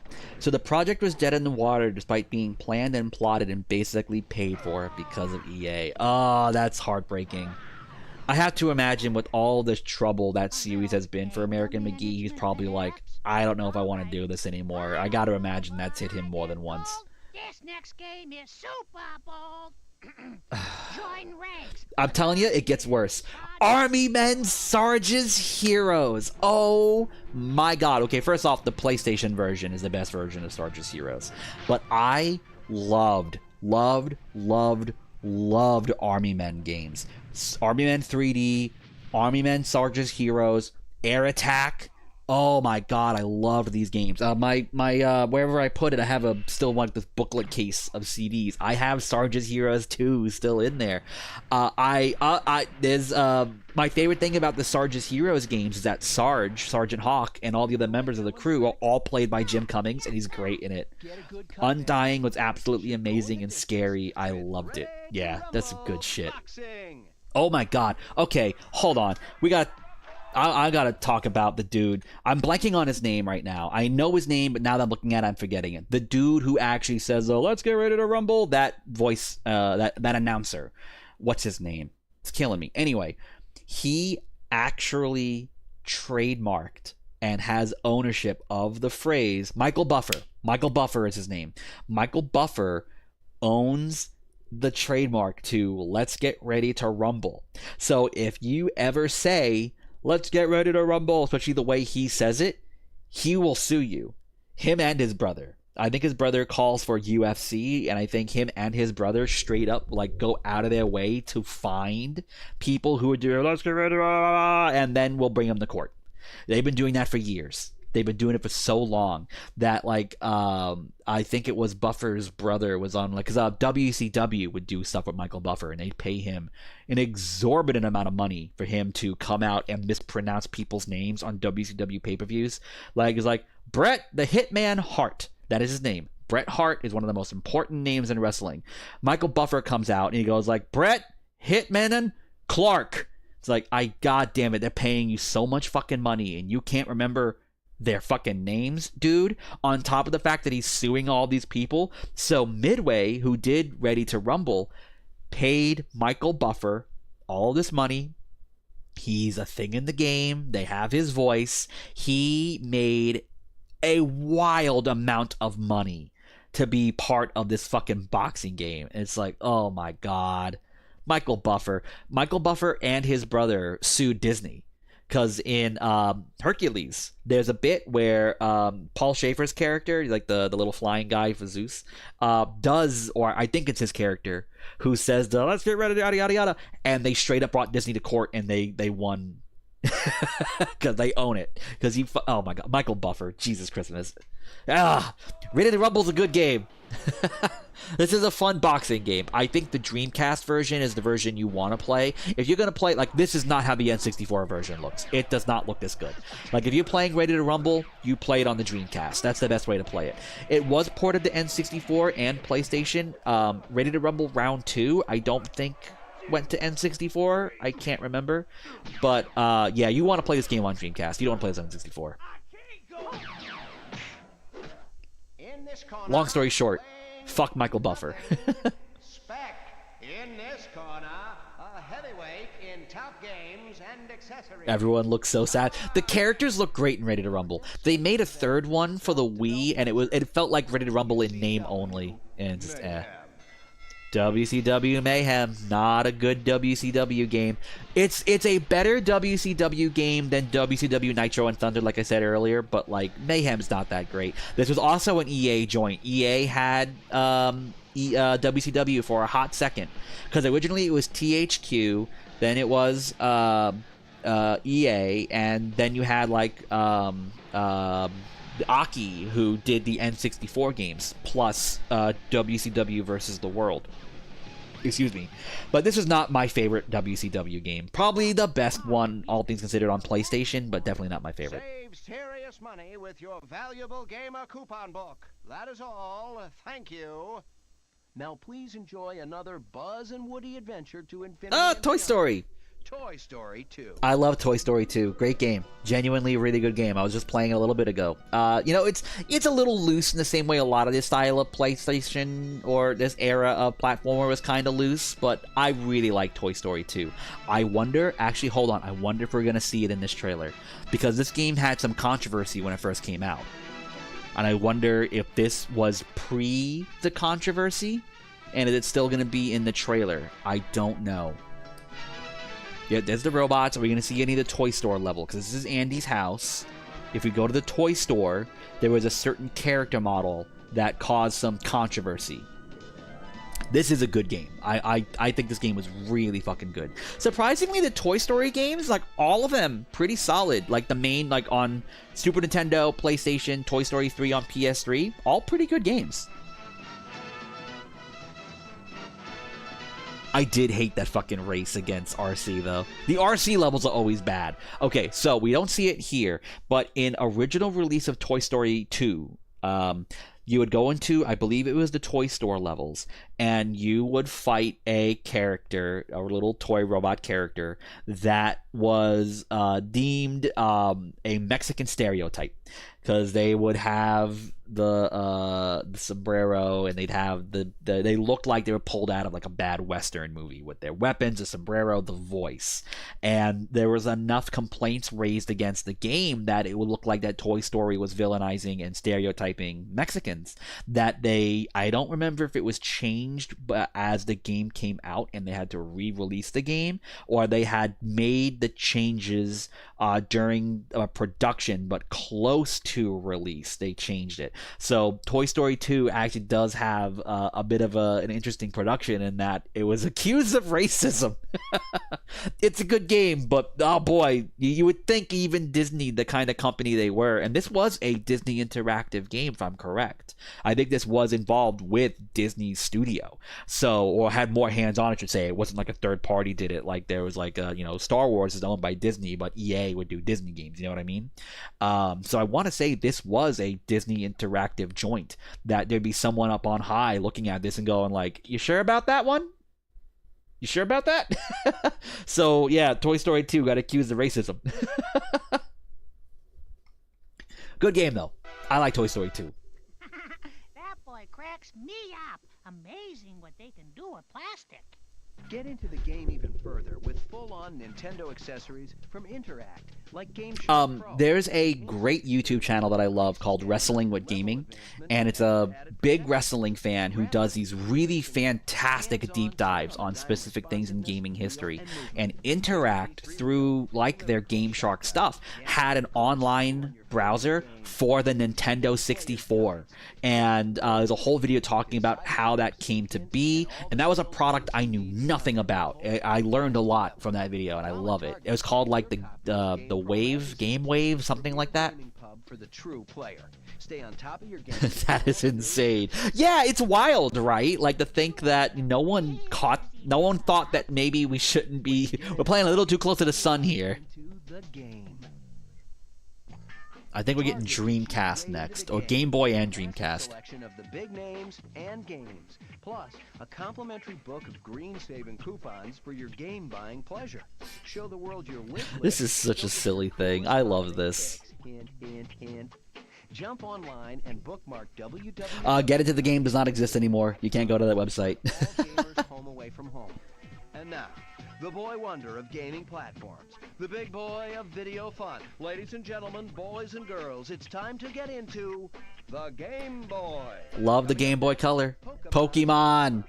Oh, we're just doing a fucking shotgun blast of Pokemon games here, huh? I had Pokemon Blue and I had Pokemon Yellow, where you get to play as Pikachu. And I remember being so worried, like, could I use a Thunderstone on Pikachu in Pokemon Yellow? To the point that, like, I was like about to do it and I was like sweating, because I remember the episode in Pokemon where Ash was like, do I give the stone to Pikachu? Do I turn him into Raichu? Like, how should I do this? What do I do? And it was like this really big emotional moment, and I'm feeling that in the game as I'm thinking, like, am I gonna put this stone? If I evolve my Pikachu into Raichu, will he not follow me anymore? And you can't. The game doesn't let you do it. So I remember like sweating, legitimately sitting in a corner in the living room with the Game Boy in my hand, being like, am I gonna do this? Am I actually gonna force Pikachu to evolve? Am I gonna do this? And I hit the button, and it was like, Pikachu doesn't want that, or whatever the text is, and you just can't do it. And then my literally next thought was, well, fuck you, Pikachu, I want to do it. And like like, I went from 0 to 60. Went from like, oh my god, can I do this? Can I do this to my best friend? And it was like, yeah, I will, because you're telling me I can't. Fuck you, I'm gonna do it. Like, oh man, Pokemon Yellow. Like, if you're gonna play any of these red blue games, I recommend Yellow, because it has like the best looking sprites, and the Pikachu stuff really is cute. But you do have to remember, I don't believe you can swap out Pikachu. Pikachu is always in your party, so that means you only have like 5 of the Pokemon you can put on. Pokemon Pinball. I remember hearing that these are pretty solid pinball games. Surprisingly, Game Boy apparently had really good pinball games. There were a few pinball games I remember hearing being really good. Yeah, I would have been about this if I actually played it. Is the man. Okay, listen up, gamers. If you really want to Listen up, gamers. game, you got to get into Target for the top titles and accessories at great prices. Now, please enjoy another Buzz and Woody adventure to infinity and beyond. I do remember hearing that the Game Boy Toy Story games weren't that great. Like, I remember playing Toy Story 1 on Game Boy and thinking it was Garbo. Game Boy Color games. So the Game Boy Color is not just color Game Boy games. It really did have better hardware in it. And not like in the same way of like a PlayStation 4, the PS4 Pro, or 5, the 5 Pro. It was different hardware. Different enough. That, like, you know, there's games that were only on the Game Boy Color because that was the best, you know, that was the only way they needed that extra hardware. And a lot of Game Boy Color games ended up looking really fucking good, or at least having like really smooth animation. Now appearing at your favorite Target store. There were some cool Game Boy Color games. Man of all-time game fame, the one and only with a capital P, Pac-Man. It's just Pac-Man? I mean, okay, Miss Pac-Man is the best Pac-Man game, right? Can we all agree on that? That Miss Pac-Man is the best way to go? Like, I love Miss Pac-Man. So, real quickly, there was a lawsuit. Namco, the creators of Pac-Man, never officially owned Miss Pac-Man. Pac Attack, great game. Miss Pac-Man was made by a different company. Williams, who had the American distribution of Pac-Man, put out their own game from this company, who ended up making a game that turned into Miss Pac-Man. So Namco never officially owned it. Another company a few years ago basically tried to like weasel in and gain more ownership of Miss Pac-Man and was successful. And so Namco doesn't really do anything with Miss Pac-Man anymore. She does not show up as a character. Her game does not show up in collections. Miss Pac-Man is now called Pac-Mom because this company named At Games tried to get ownership of the character, or at least like just financial ownership, essentially, and the judge was in their favor. So Namco basically said, like, okay, if we don't have full ownership and royalty rights to Miss Pac-Man, fuck you, we're not using her then. You're not getting any money out of us. So the way it worked is the company's name was At Games. You've probably seen some At Games products, like the little at sign games. At Games is a shady fucking company. They used to put out these plug-and-play Sega Genesis consoles. And this was before like the Nintendo Classic came out and really like set the tone for how these like plug-and-play mini cartridge or mini console collections should be. The At Games ones, I have one in the other room, suck. The bad sound emulation, really bad selection of games. There'd be like, there's 80 fucking games on this thing, and like 60 of them are like weird knockoff games that were never actually released on Sega Genesis. Really bad shit. Really cheap ass shit. And one of the things that they did was they would sell this product where it was another plug and play. It was in the shape of a Sega Genesis controller, and it would be like a little stick. You'd plug that stick into the back of your television. It would have some, arcade classics. And they did sponsor videos with people who were involved in the retro gaming scene on YouTube, this particular device. And they made videos saying At Games is going to put out this product, and it has the arcade versions of these games.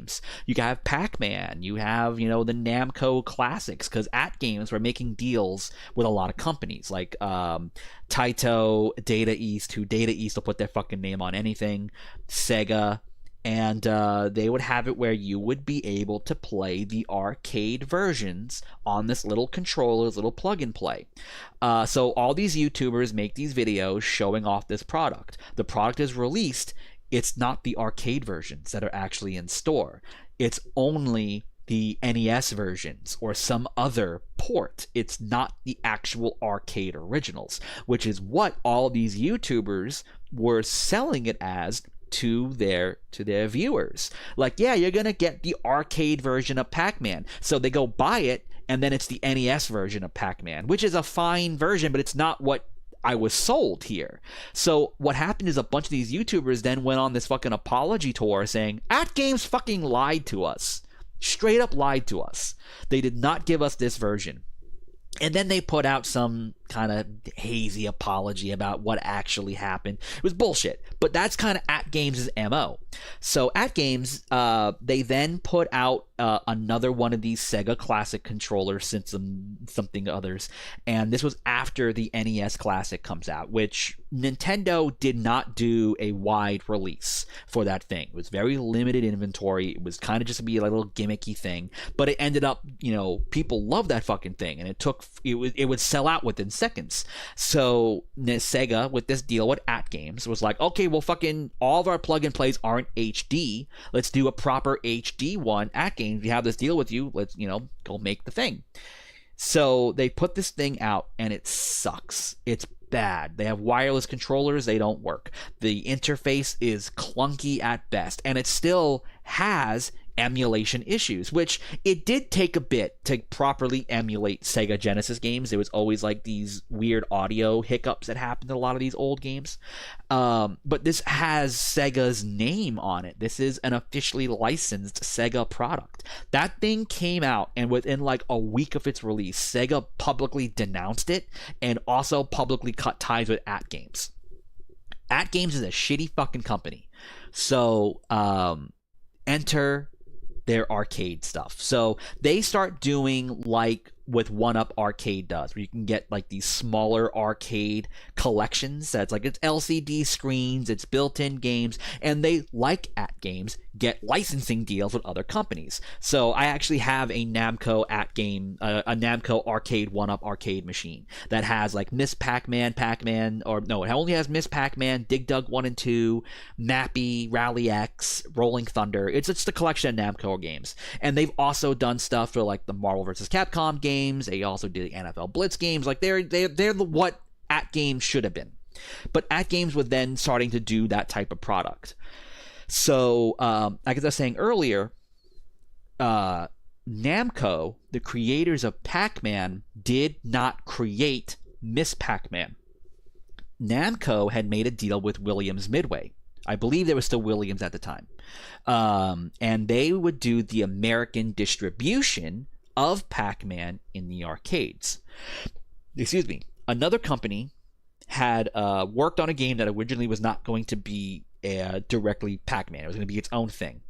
And they sold the idea to Williams, if I'm getting the timeline right. They had brought it up to them. It then slowly turned into a actual Pac-Man game once it started going more in development. And Williams was like, well, I mean, we have distribution, so fuck it. Let's put out our own Pac-Man game, which was not an uncommon thing at the time.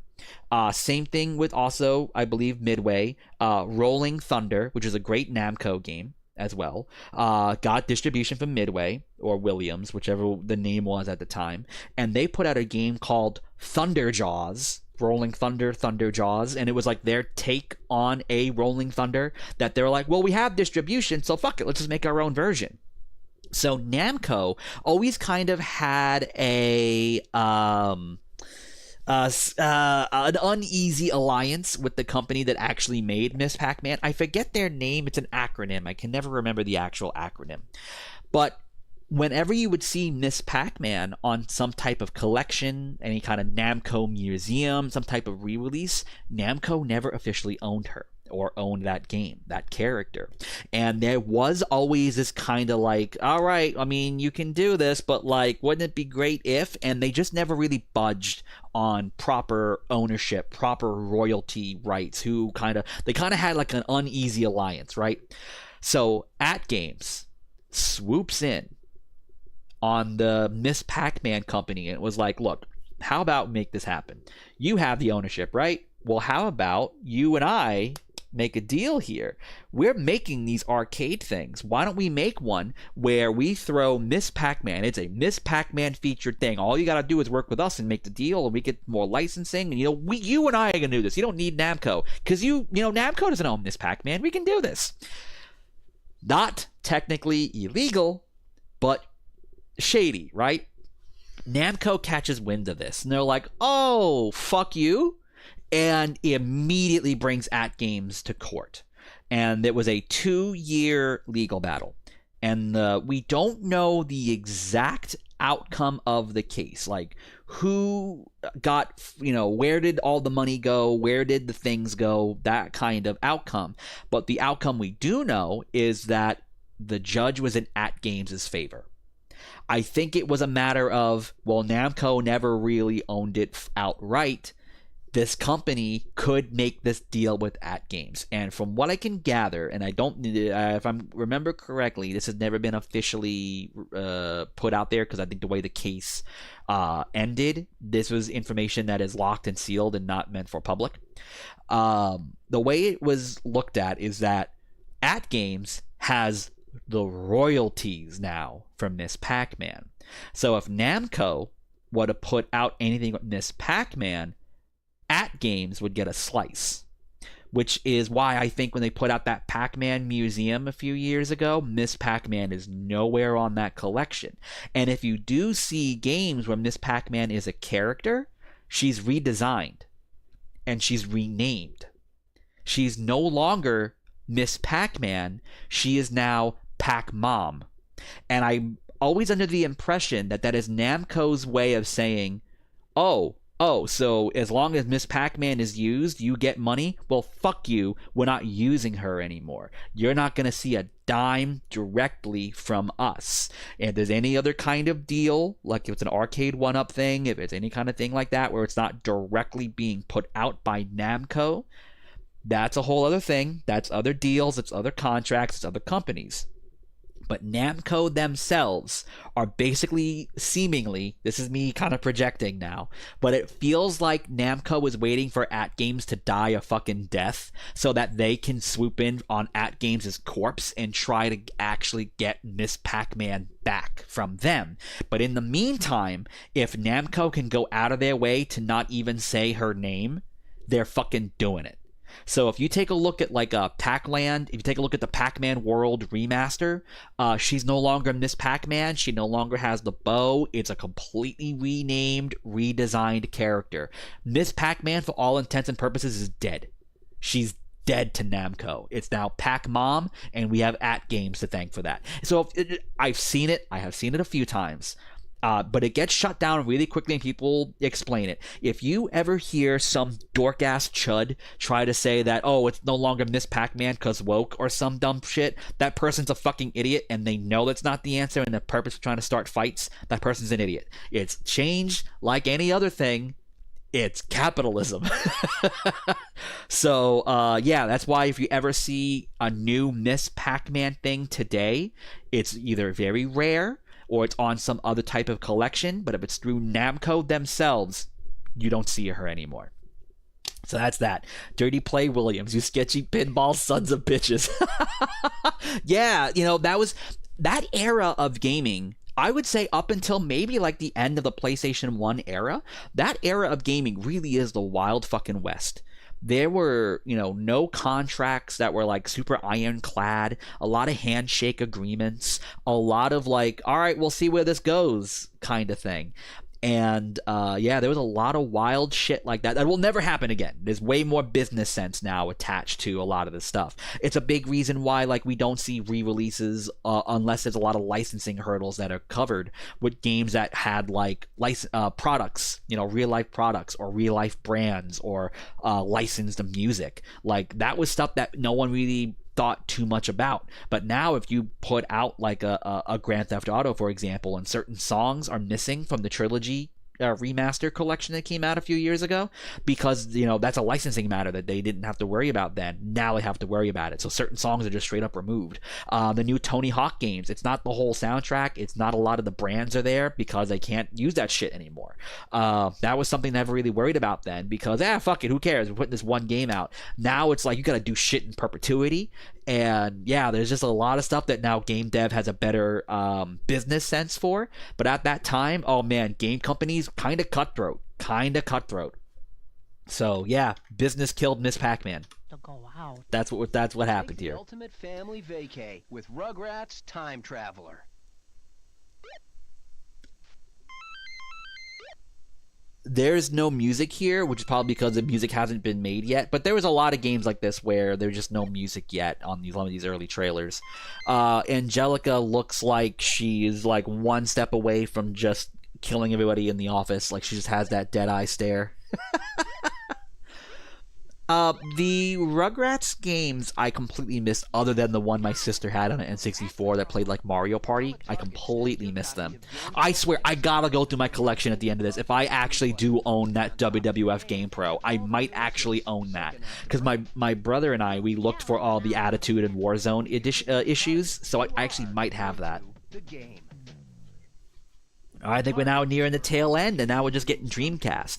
And then after this, we have just a collection of random commercials, and then we're gonna end with two very cringy, and I don't like using that word, but it's the best word to describe these, cringy and weird Nintendo and Sega tapes. For an eyeful of gamer delights. All right, close your eyes. Yep, some Sega Dreamcast here. Dreamcast had good shit. It was a cool console. I miss it. Open your eyes and check out bigger bits, better graphics. Bigger bits, like that fucking means anything. Soul Calibur is spelled with one word. Alright? Miss me with that shit. Soul Calibur is one word. Capital S, capital C, one word. Soul Calibur, in case you never saw it, if you had the Sega Dreamcast official fishing rod controller that was used for like Sega bass fishing, you can actually use it as a motion control for Soul Calibur. So you can actually use a fishing pole and play Soul Calibur. All new action with Sonic Adventure. Sonic fucking Adventure. Sonic fucking Adventure. I think this is a better game than... Okay, maybe it's not a better game. I think it's a technically not as polished as Sonic Adventure 2, but like gun to head, you tell me Sonic Adventure 1 or Sonic Adventure 2, it's part 1. 10 times out of 10, dude. I love Sonic Adventure 1. This game is rough around the edges. It's weird, it's experimental, and it just sticks the landing for me. Don't play Sonic Adventure DX if you can. That's a really bad port. Original Sonic Adventure is where it's at. If you can get an actual original Dreamcast Sonic Adventure, that's the best version of the game. NFL 2K. So a little bit of history here at NFL 2K. The reason these games exist is because piracy was really bad on Dreamcast. Dreamcast games were made on discs called GDRs, and it was very easy to copy.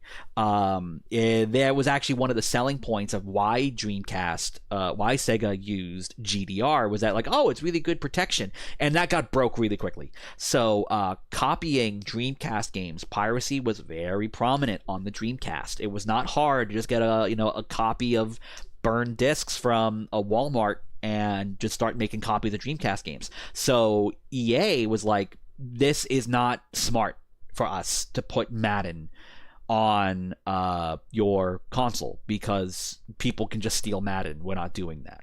And you got to remember, that was that's a death sentence. People fucking loved Madden at this time.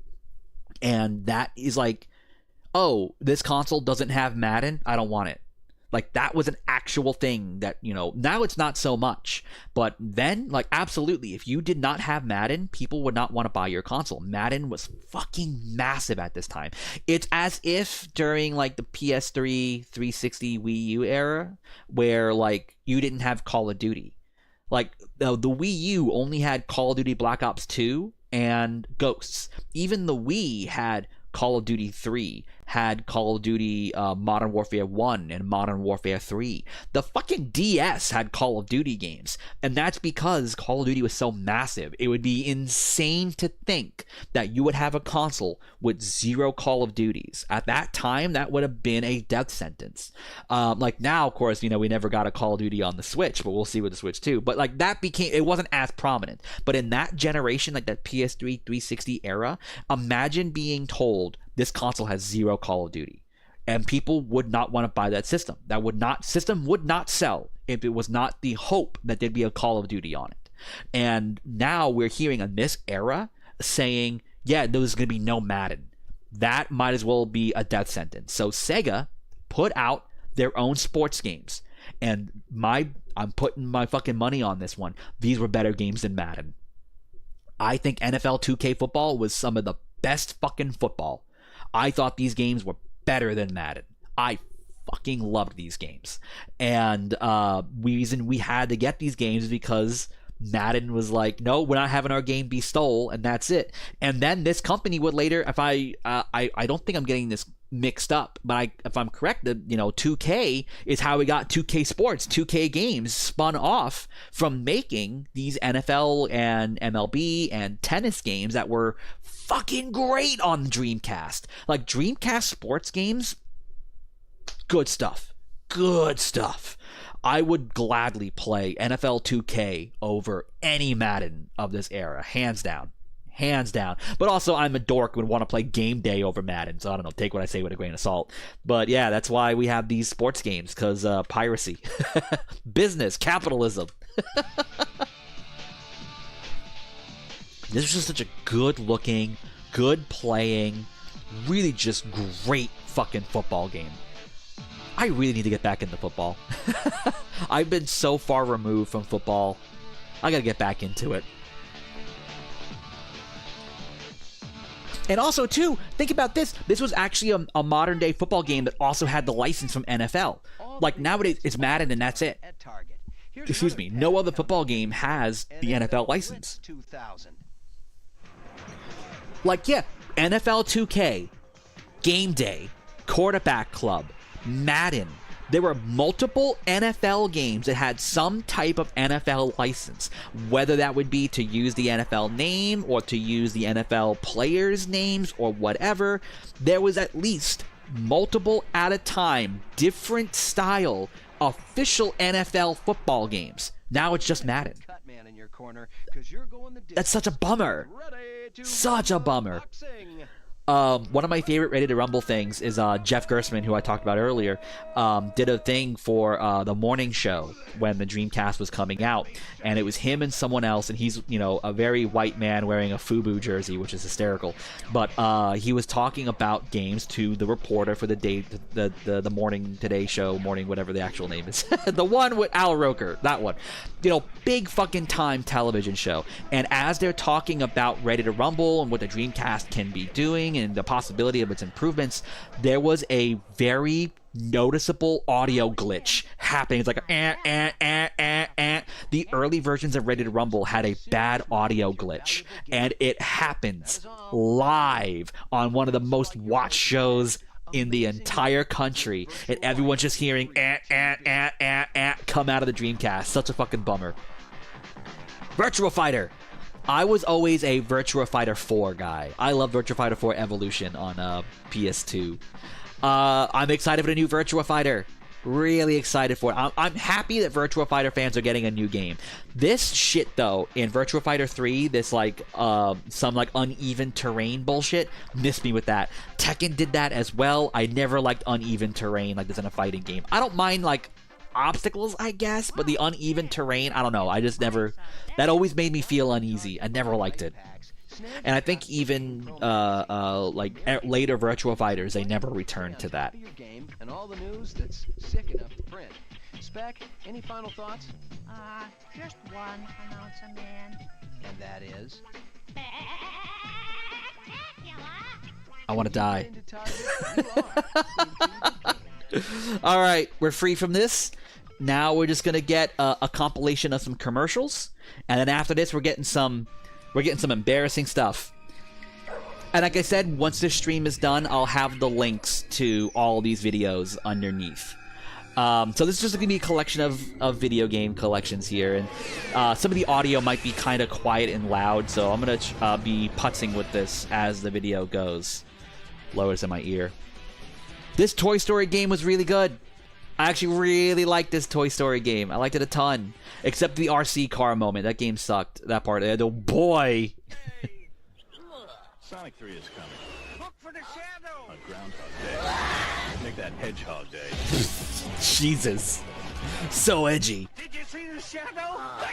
Sonic 3. Sega! Ah, here it is!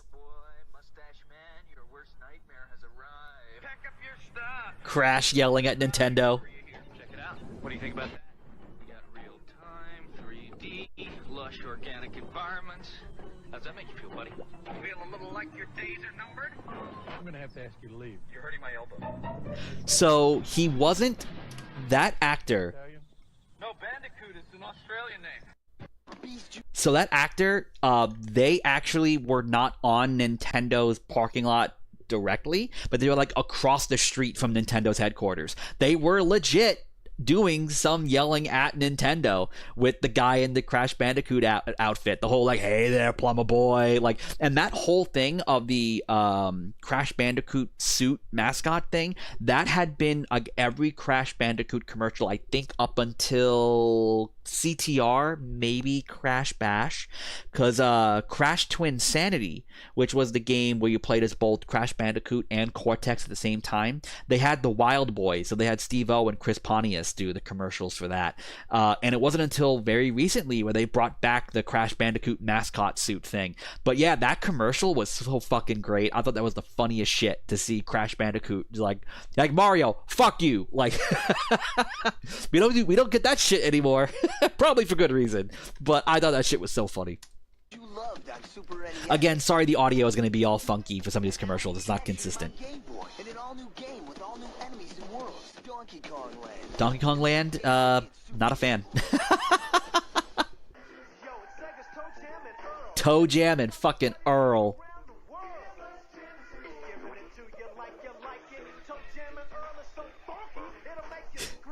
So funky.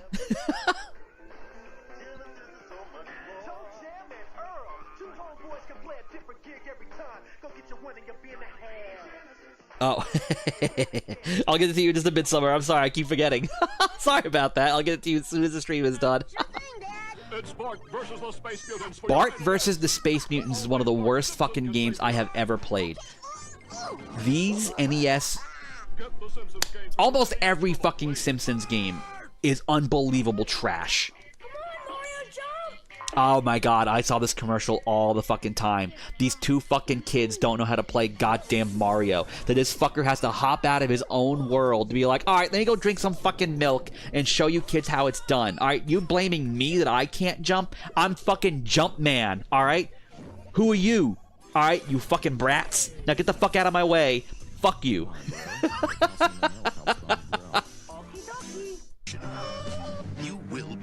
Oh no, which one is this?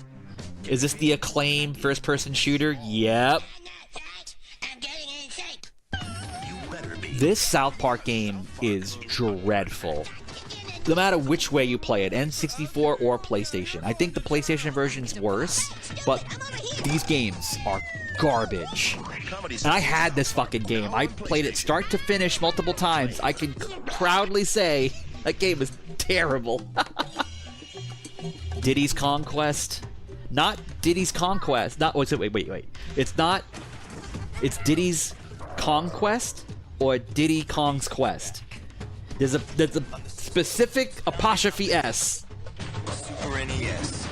I don't remember now. Donkey Kong Country 2. Diddy's Conquest. Diddy's Conquest, because that's the pun. It's like Diddy's Conquest, like Kong Quest. So it's Diddy's, not Diddy Kong's. It's Diddy's Kong. I'm not going to say that anymore because that was getting really close to being phallic. But wait, you can play it too. This free Sonic 2 is a $54.99 value. You get 2 Sonics for the price of 1. Love Sonic 2. Easily into any tackle box, made from a space-age polymer plastic for years of family fun, and pets love it too. Find a Sega Genesis that comes with Sonic 1. This is actually that's really good. This is the best commercial ever. I showed this to my kids in my Nintendo Club class when I was still running it, and we watched this commercial like 3 fucking times in a row. The 3rd graders thought this was the funniest fucking commercial, and it was specifically this part here. This killed them when Yoshi gets tripped. But then right here, when fucking Mario and Donkey Kong are just beating the shit out of Yoshi, I had to repeat this commercial like 3 fucking times because the kids would just die. They were laughing so loud, and I was like, no, we're playing that again. If you keep laughing, I'm gonna keep playing it. Like, this was such a great way to sell Smash Brothers. What a great commercial. Like, this made me want to get Smash Brothers. In the happy-go-lucky world of Nintendo. Introducing Super Smash Brothers, where all your favorite characters go toe-to-toe in one 4-player star-studded slam fest. Only on Nintendo 64. Great fucking commercial. One of the best. Heroes, Dashing Super Guy and Kirby from Nintendo. Oh, here's all the whole Nintendo Kirby is sold like he's an action hero in America thing. Also, we didn't know Kirby was pink yet, so he's only white. Kirby's Dream Land, the thrilling adventure game on Game Boy. Sorry for the audio jump, Solly. It's gonna do that. Glorious Dreamland. He's Kirby, and he packs a mean bite.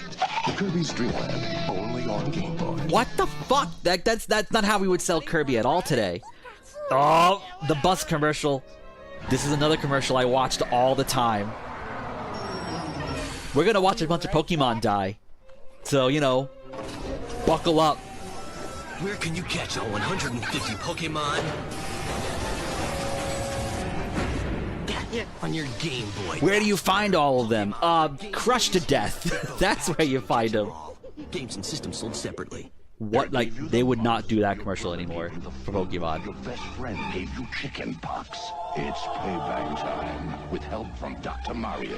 Go head-to-head on NES or link up on Game Is that Tony J? Contaminate, exterminate, That sounds like Tony J, the guy who plays Judge Frollo in Hunchback and a bunch of other voice acting.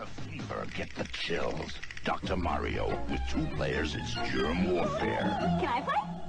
Sure. When it's too much, too much. Oh, this fucking Yoshi's Island commercial. Who thought this is how we promote Yoshi's Island?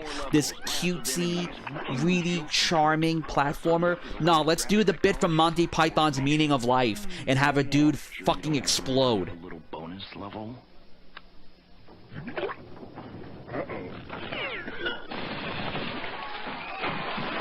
Super Mario World 2, only on the Super NES. What? Still the big one. Terrible. Oh, Tony Hawk 1. Great fucking game. Man, like, this is another one of those, like, the landscape has changed forever because of this game style of things. I forgot this commercial, they pulled their own skateboards. There was a game called Thrasher Skate and Destroy based on the Thrasher skateboard magazine. And one of the levels, you would legitimately be chased by a cop, but you're looking through the perspective of the cop while he has a taser out, so you're running away from him while he's in first person. Scared the hell out of me when I first played that. That it is. I mean, they got Psycho Pigs and Turbo Thwacking. What a fucking commercial. Fighting, surfing, babe saving. How can you go wrong? Your kid's a freak for Battletoads and these other games from Trade West, Nintendo Entertainment, or Game Boy systems required. Oh my god, go to hell, Trade West. You destroyed fucking Double Dragon. What a great game. What a great game. Where you direct the action. What does that even mean? Do you know how to use one of these? Shot by shot by shot. Load a rumble pack and see how it feels when 007 meets Nintendo 64. What a great game that is. Oh my god, Duke Nukem Time to Kill. Oh, Jose, I gotta pause as well because that's a Stabbing Westward song. That's the intro song. They use Stabbing Westward to promote this game on the intro. And also, this fucking intro is so good. I love Duke Nukem Time to Kill. Straight up, this is my favorite Duke Nukem. It also plays like Tomb Raider, which is probably why I like it as much as I do, but this was my favorite. It still is my favorite Duke Nukem game. Love that fucking game. Uh-oh. Which wrestling game is this? This Raw? Oh my god. Oh, wait, hold on. What wrestlers we got here? Let's see here. Who do we got? Alright, we got Hulk. We got Randy, Yokozuna, Tatanka, Mr. Perfect, Shawn Michaels. Is that Crush? Scott Hall, Taker.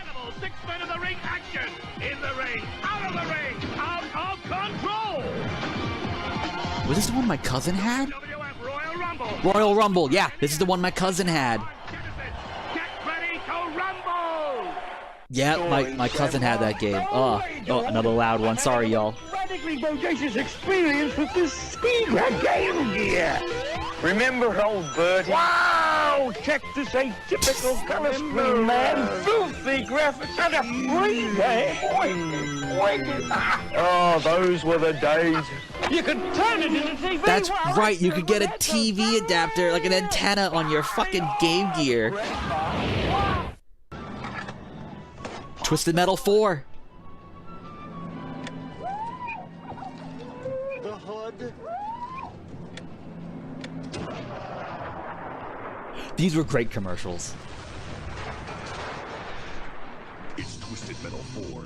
I remember it was like one where they're fucking with Mall Santa, and it's just Sweet Tooth being like, I hate Mall Santas. I wonder who played Sweet Tooth in those commercials. I gotta figure that out. Game Boy Color. I was gonna be Game Boy Camera. I had Game Boy Camera. Loved it. Loved it. There was a little period there where this was the world record for the smallest personal digital camera. And it wasn't until after when digital cameras started to become a little more prominent in the household and got a little smaller. But that was, like, for the time, the smallest digital camera. Nintendo had that record. All right, next we have some silly fucking tapes coming up ahead. This is a Nintendo 64 tape, and boy howdy, does it get corny. Lower this a little bit here. Welcome, you lucky game freaks. You lucky game freaks. I'm Steve Sobel, and this is a very special edition of Nintendo's Hot News 64, the all-you-can-eat buffet. You are gonna hate this fucking guy. News on the hottest game system in history, and I guess I must be talking about N64. Excuse me. Right on, right on. Now everybody knows that N64 lip smack. just keeps getting bigger and better. As and I more accidentally amazing. burped into my mic, so I can't say shit. Like, hey Nintendo, hey, can I be like you? Wait, hey, let me catch up. You wanna go get a soda or something? Sorry guys, N64's always got the games, and I'm here to prove it. Keep watching, and you're gonna get an insider look at the stealth game of the year, the outrageous new sci-fi Stealth game of the year. You'll get an inside peek into the Stealth game? Jet Force Gemini? Donkey Kong 64. Oh, crush me, big monkey, crush me! And you're gonna get an in-your-face Fucking preview okay, of whatever. more incredible new N64 titles than you can stuff into the pockets of those cargo pants you've been wearing for the last 4 days. But first, you're probably dying to point out to me, dude, like the outside of the tape, like totally promised like hot tips and cool codes, like what up with that, Steve? Well, I'm here to provide. Direct from his hit column at Nintendo.com is Mr. Insider himself, Ask Dan. Dan's image has been digitally altered to protect his secret identity. What the fuck is this? Well, thanks, Steve, for respecting my authority. Let's go to the email. Is that a fucking South Park joke? Currently watching this program, right? In a Nintendo tape? True that you're going to make an exception to your normal rule and give out codes on this videotape? And how can I find the Triforce? The Triforce is here the whole time, buddy. If you can't find it, it's your fault. The link that Dan thinks you are, you should know better than to ask. But here's a hot tip for The Legend of Zelda: Ocarina of Time. Ocarina. Return to the Lost Woods Not Ocarina. It's an Ocarina. I know you could say either or, but I find it funny to hear it said that way in a Nintendo tape. You can do that over and over again as many times as you want. But I'm not going to be doing it, because that's the last time Dan's giving out any more codes. Unless I decide to give one That's for not a Star Wars code. Racer later in the videotape. Ooh, I guess that's what's known as a teaser. Okay, they're brave, they're buff, one of them barks, and they're out for justice. This galactic sci-fi adventure through mounds of disgusting aliens is a kaleidoscope of action, lighting, and special effects. And it is from Rare. That's right, Rare. This fucking host could, if he's mugging any fucking harder, he would come through the screen. Banjo-Kazooie, action game of the year in '98. Woohoo! So strap in, get in, and get funky as Hot News 64 takes you deep inside the Splatterbeast. I'm gonna turn that into an alert. Science fiction action game of the century. You guys want to see this? Well, here it is. The bugs are coming, and it's not in peace. Jet Force. Oh, sound went out. Uh-oh. Did I lose sound, or did this lose sound? Oh, no, we did. There's no sound in the video. Oh, no! All right, I got some sounds out a little here for the Jet Force Gemini. This game was cool. I remember really liking this game. I never really played it to completion. I remember just thinking like it was so cool to see the bugs. I thought it was so cool to see this art style. I said it last time we saw a Jet Force trailer in one of the earlier tapes, but it was like, yeah, man, like this looked like Mega Man to me. Like this looked like a non Japanese take on the character, you know what I mean? Where it's like if this character was made in North America, this character was made in Britain, you know what I mean? Like this is how Mega Man would look. That's how I pieced it together in my head when I was a kid. I just saw he was wearing blue, he had a helmet, he had a gun. That's Mega Man. And I still do that, to be honest. If I see like a blue armored character with a gun, I'm like, that's a Mega Man.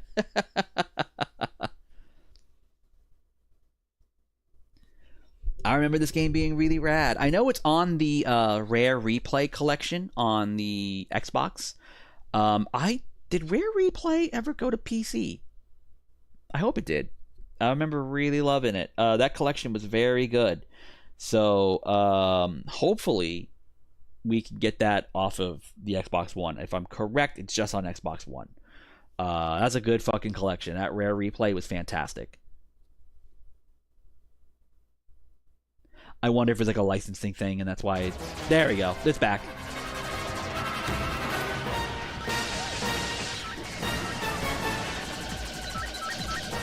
Wow, what a cool looking game this was, man. That guy just shot straight into the wall.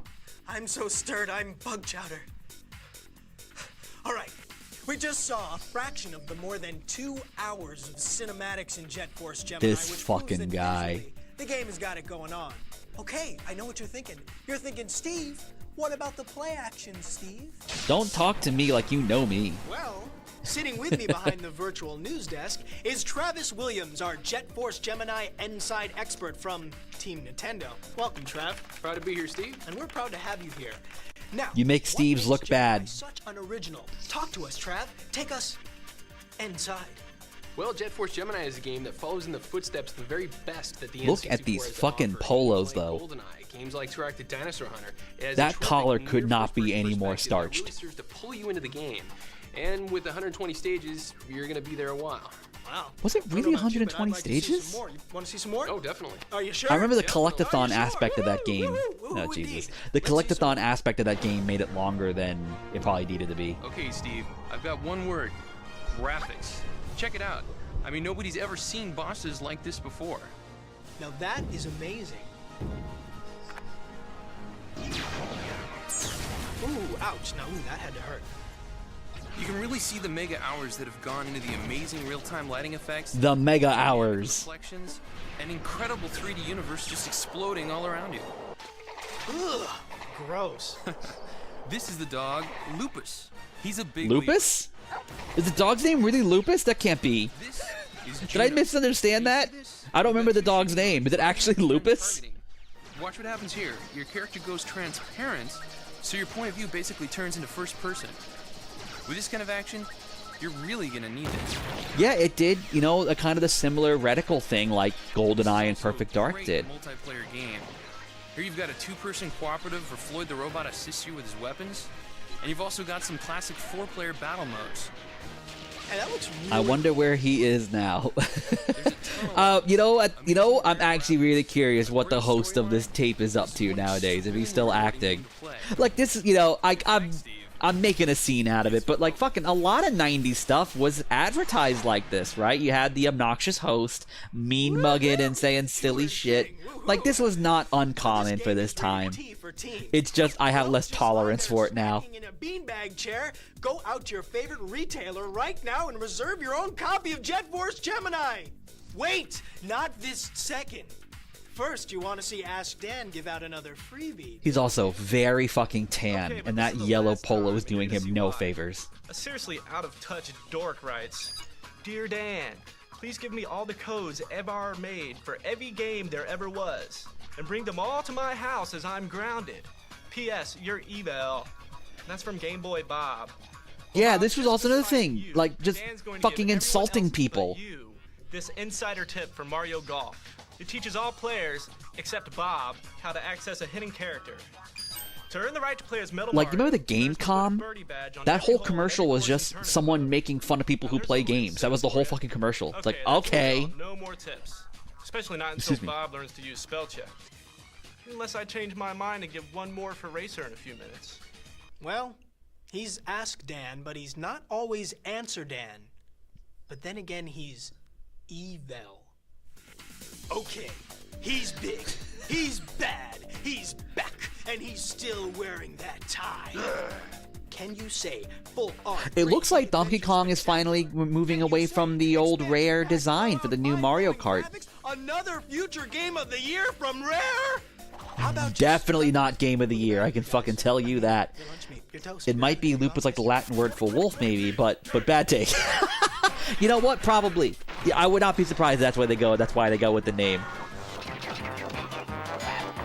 So, Diddy Kong has coconut launcher guns, and there is footage of it wasn't going to be like coconut guns. It was going to be real fucking guns where Diddy Kong would just carry like fucking machine guns and would just unload.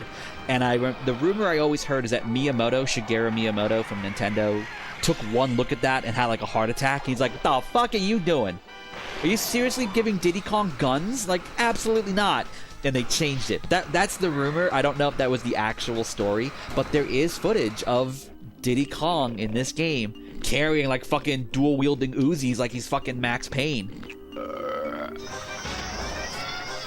This game, oh my god, like this is the most collectathon that's ever done did collectathon.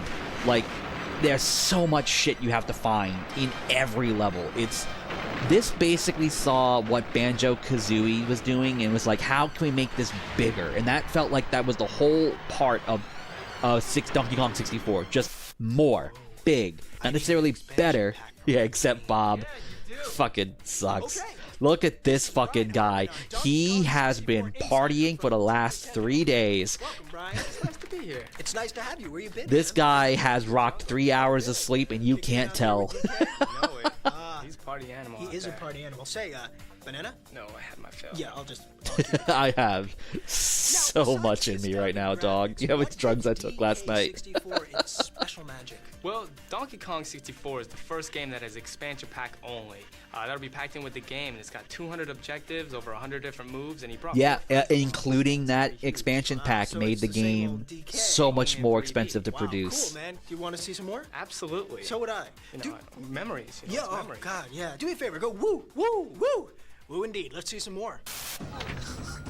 So, Donkey and his pal Diddy are back, and they brought some new friends. Tiny, Lanky, and Chunky. First, there's Chunky. He's dead. There are areas that only one of them can access, so you have to backtrack to open Yeah, up and there's the multiple playable characters. Like, this game has so... that Candy Kong? Holy shit. This game has so much... There's so much shit. There's always stuff. There's always just so much stuff. There are 5 goals for each character in each of the 8 worlds. That's over 200 goals, Steve. Wow. And sometimes you can even change forms to meet your next goal. That's cool. Steve just lost all energy there. Like, that's cool. Yeah. 4 players. I'm sorry, I'm so tired. I mean, there's boat racing. Can I take like a nap real quick? I'm gonna lie down. This fucking Slurms McKenzie of Nintendo over here. You know the saying. And then, how can I rave enough about the expansion pack's effect on the amazing 3D graphics from Rare? There really isn't an actual enhancement from the expansion pack, as far as I know. I could be wrong about that, but from what I understand, the expansion pack didn't actually enhance the game so much as just kept the game from falling apart. Level of gameplay. Steve, this is just one giant gorilla of a game. What else can I say? I could be wrong about that. There's a lot of rumor about this game that I never actually decided to look into. I really should. I should stop talking and just find out first. Enough. Get this. The Donkey Kong Country TV show is coming to the Fox. Oh my god, Fox Family and Donkey Kong TV show. I watched that. Oh, dude is so blitzed. Here's a little insider insight from Paramount Home Video. Is this the actual? Oh my god! Get ready for the hippest tape of them all. Look out, you beauties. Here comes Donkey Kong. Donkey Kong Country, Legend of the Crystal Coconut. It's the first feature-length 3D animated adventure based on the enormously popular Nintendo game that took an entire generation by storm. This cartoon is awful. Tale. It's a search for the truth. A battle between good and evil. So get ready. You'll go bananas for Donkey Kong Country, Legend of the Crystal Coconut. I watched so much of this show. From Paramount Home Video. Yes, yes, yes. All right, okay. Donkey Kong 64, the game, is rated E for everybody. It hits your favorite Nintendo retail hangout on November 24th. But there's big news happening right now, so get on down there. Go. Okay, okay. I mean, wait. Not yet. Okay. Ask Dan. Last chance to be Steve's friend. You want to be Steve's friend, don't you? Okay. Dan and Steve are the worst. All right. That's cool was somehow lowercase. He was napping. I'm telling you, he is like Slurms McKenzie from Futurama. He's not allowed to sleep. He has to party all the time, and he's so tired. You're going to be able to adjust the artificial intelligence level, edit pod racer statistics. Are you satisfied? Thanks, Ask Dan. And he definitely wanted to be like, thanks, asshole. Now remember, you can check out Nintendo's Code Bank website if you want more cool codes, and Dan can be reached. You know, that's a thing. Yeah. Oh my God, I'm going to email Ask Dan tonight. Okay, that's it for this special edition of Nintendo's Hot News 64. Donkey Kong 64 stomps into town this November 24th. Jet Force Gemini splats into your favorite store on October 13th. And we'll see you next time. But I'm going to leave you with a preview of some of the incredible new games coming from Nintendo and their partners in play. Roll it, fellas. What games are we going to get? Oh, a lot. Okay. Mario Golf. That Revolt, I think it was called. Tetris is so good. That is a good... I don't care. I always love Tetris. Even bad Tetris, I like Tetris. Mario Golf, yep. Fun game. Oh my God, StarCraft with an N64 controller. Go to hell. I don't even play StarCraft, and I could not imagine playing that with a controller. Pokemon Snap. Love it. Great game.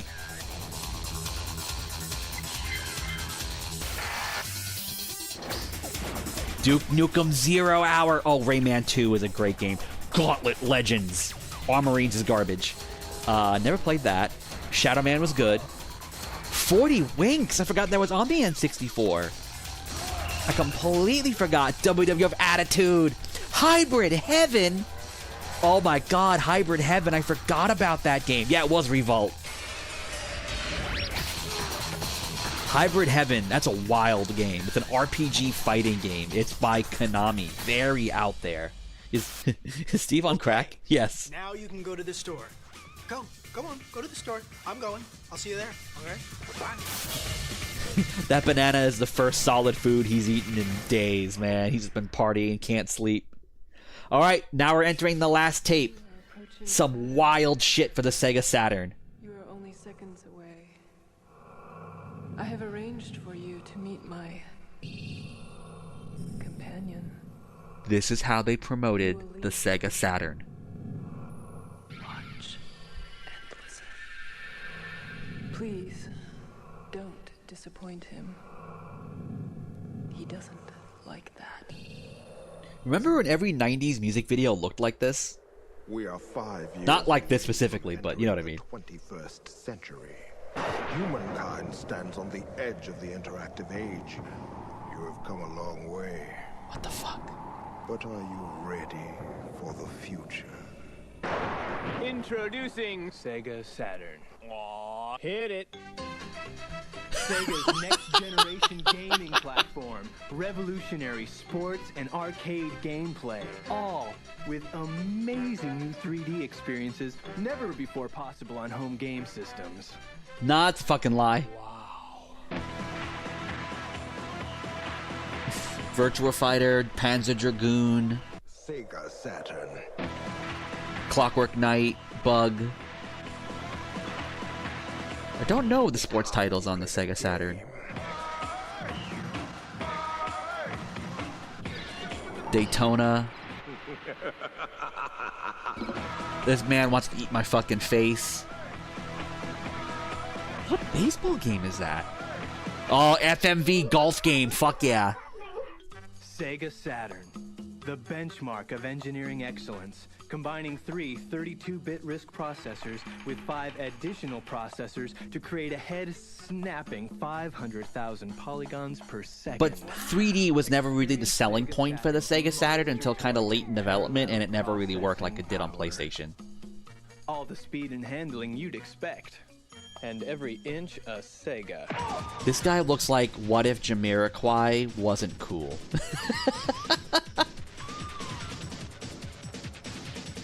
Still selling the idea of arcade perfect in the home console. You thought you knew how to play the game? But no one has played this hard, this fast, this real. I think this is awakening something in me. Look into the world of Sega Saturn. Virtua Fighter. Virtua Fighter was cool. Virtua Fighter was cool in the Saturn. I think this is awakening. Panzer Dragoon. What a game.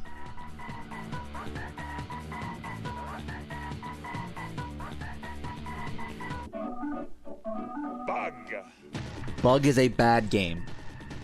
It's a kinda sorta 2.5D platformer game, but it's just too sloppy. Fire. I never played this. Like, if you want to play a 2.5D game, play Tomba, play Klonoa, but don't play Bug. Sega Saturn, the most powerful. I love this man's voice Technologically advanced so game much. system anywhere. Yeah. Sega Saturn. This is how they sold the Sega Saturn. Taste temptation from What the Sega. fuck? Delivering crystal clear digital video and rich, creamy 3D graphics. And each unit is topped off with a delicious DSP chip dedicated to scrumptious CD quality sound. This is wild. This gourmet meal from Sega goes oh so well with all of these yummy, mouth-watering titles. NHL All-Star Hockey. Never played this one. I didn't really play a lot of hockey games. Really missed out on hockey and soccer games. Clockwork Knight. Clockwork Knight is actually not too bad. It's weird looking, but that's all a lot of games this time kind of were, that mixed 2D and 3D. It's okay. I remember that. I liked it better than the sequel. Daytona, USA. Daytona! I love this game. Great music. Worldwide Soccer. Never played this one. I think it might have been just Dreamcast only. Saturn! Go farther than you have ever gone before. Oh my fucking god. Sega Saturn. Play your games in the 21st century and leave the rest of the world behind. Sega Saturn. It's out there. Thank you for your attention. She's back. Now it's time to explore your inner realm. Open your brain. She should be in a Tool video. Prepare to enter the theater of the eye. Welcome to the theater of the eye. Tony J, are we back? Rods and cones report to the orbital socket. How nice. We're trimming the toenails. What's that?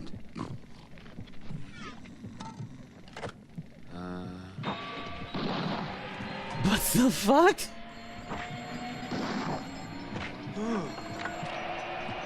Optic nerve, this is the brain. What's going on down there? I'm obsessed. It's giving Chumbawamba. It totally is! We're headed having a breakdown. We're having a breakdown. We're having a breakdown. Having a breakdown. We're having a breakdown. All right, this actually is really doing it for me. Can go wrong. Urgent synapse on line 2. It's the sphincter. What is going on up there? All right, that worked for me. That actually worked for me. Welcome to the theater of the eye.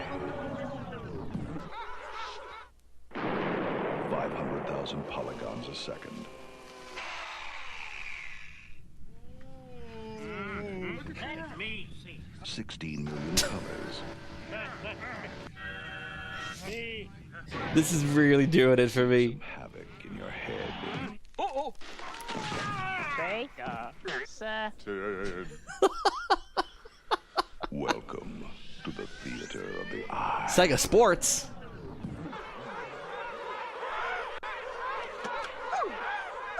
Real sports. Keep it down a little. This is so fucking dumb. I am gonna need some help. Real painful. Sega Saturn. This is ridiculous. Now you may return to the world as you know it. And remember, look for Sega Saturn. It's out there. It's out there. What a weird fucking tagline. What the fuck? Well, we're almost near the end. Okay, we're actually going to talk about what this means, the Sega Saturn retailer, because there's a fucking nightmare with this. And then we're going to call it a night. But, oh my god, that was a trip. That was actually way better than I thought it was going to be. I actually loved that. I thought that was going to be way more silly. I mean, it is. But that was a silly that worked for me. That absolutely worked for me.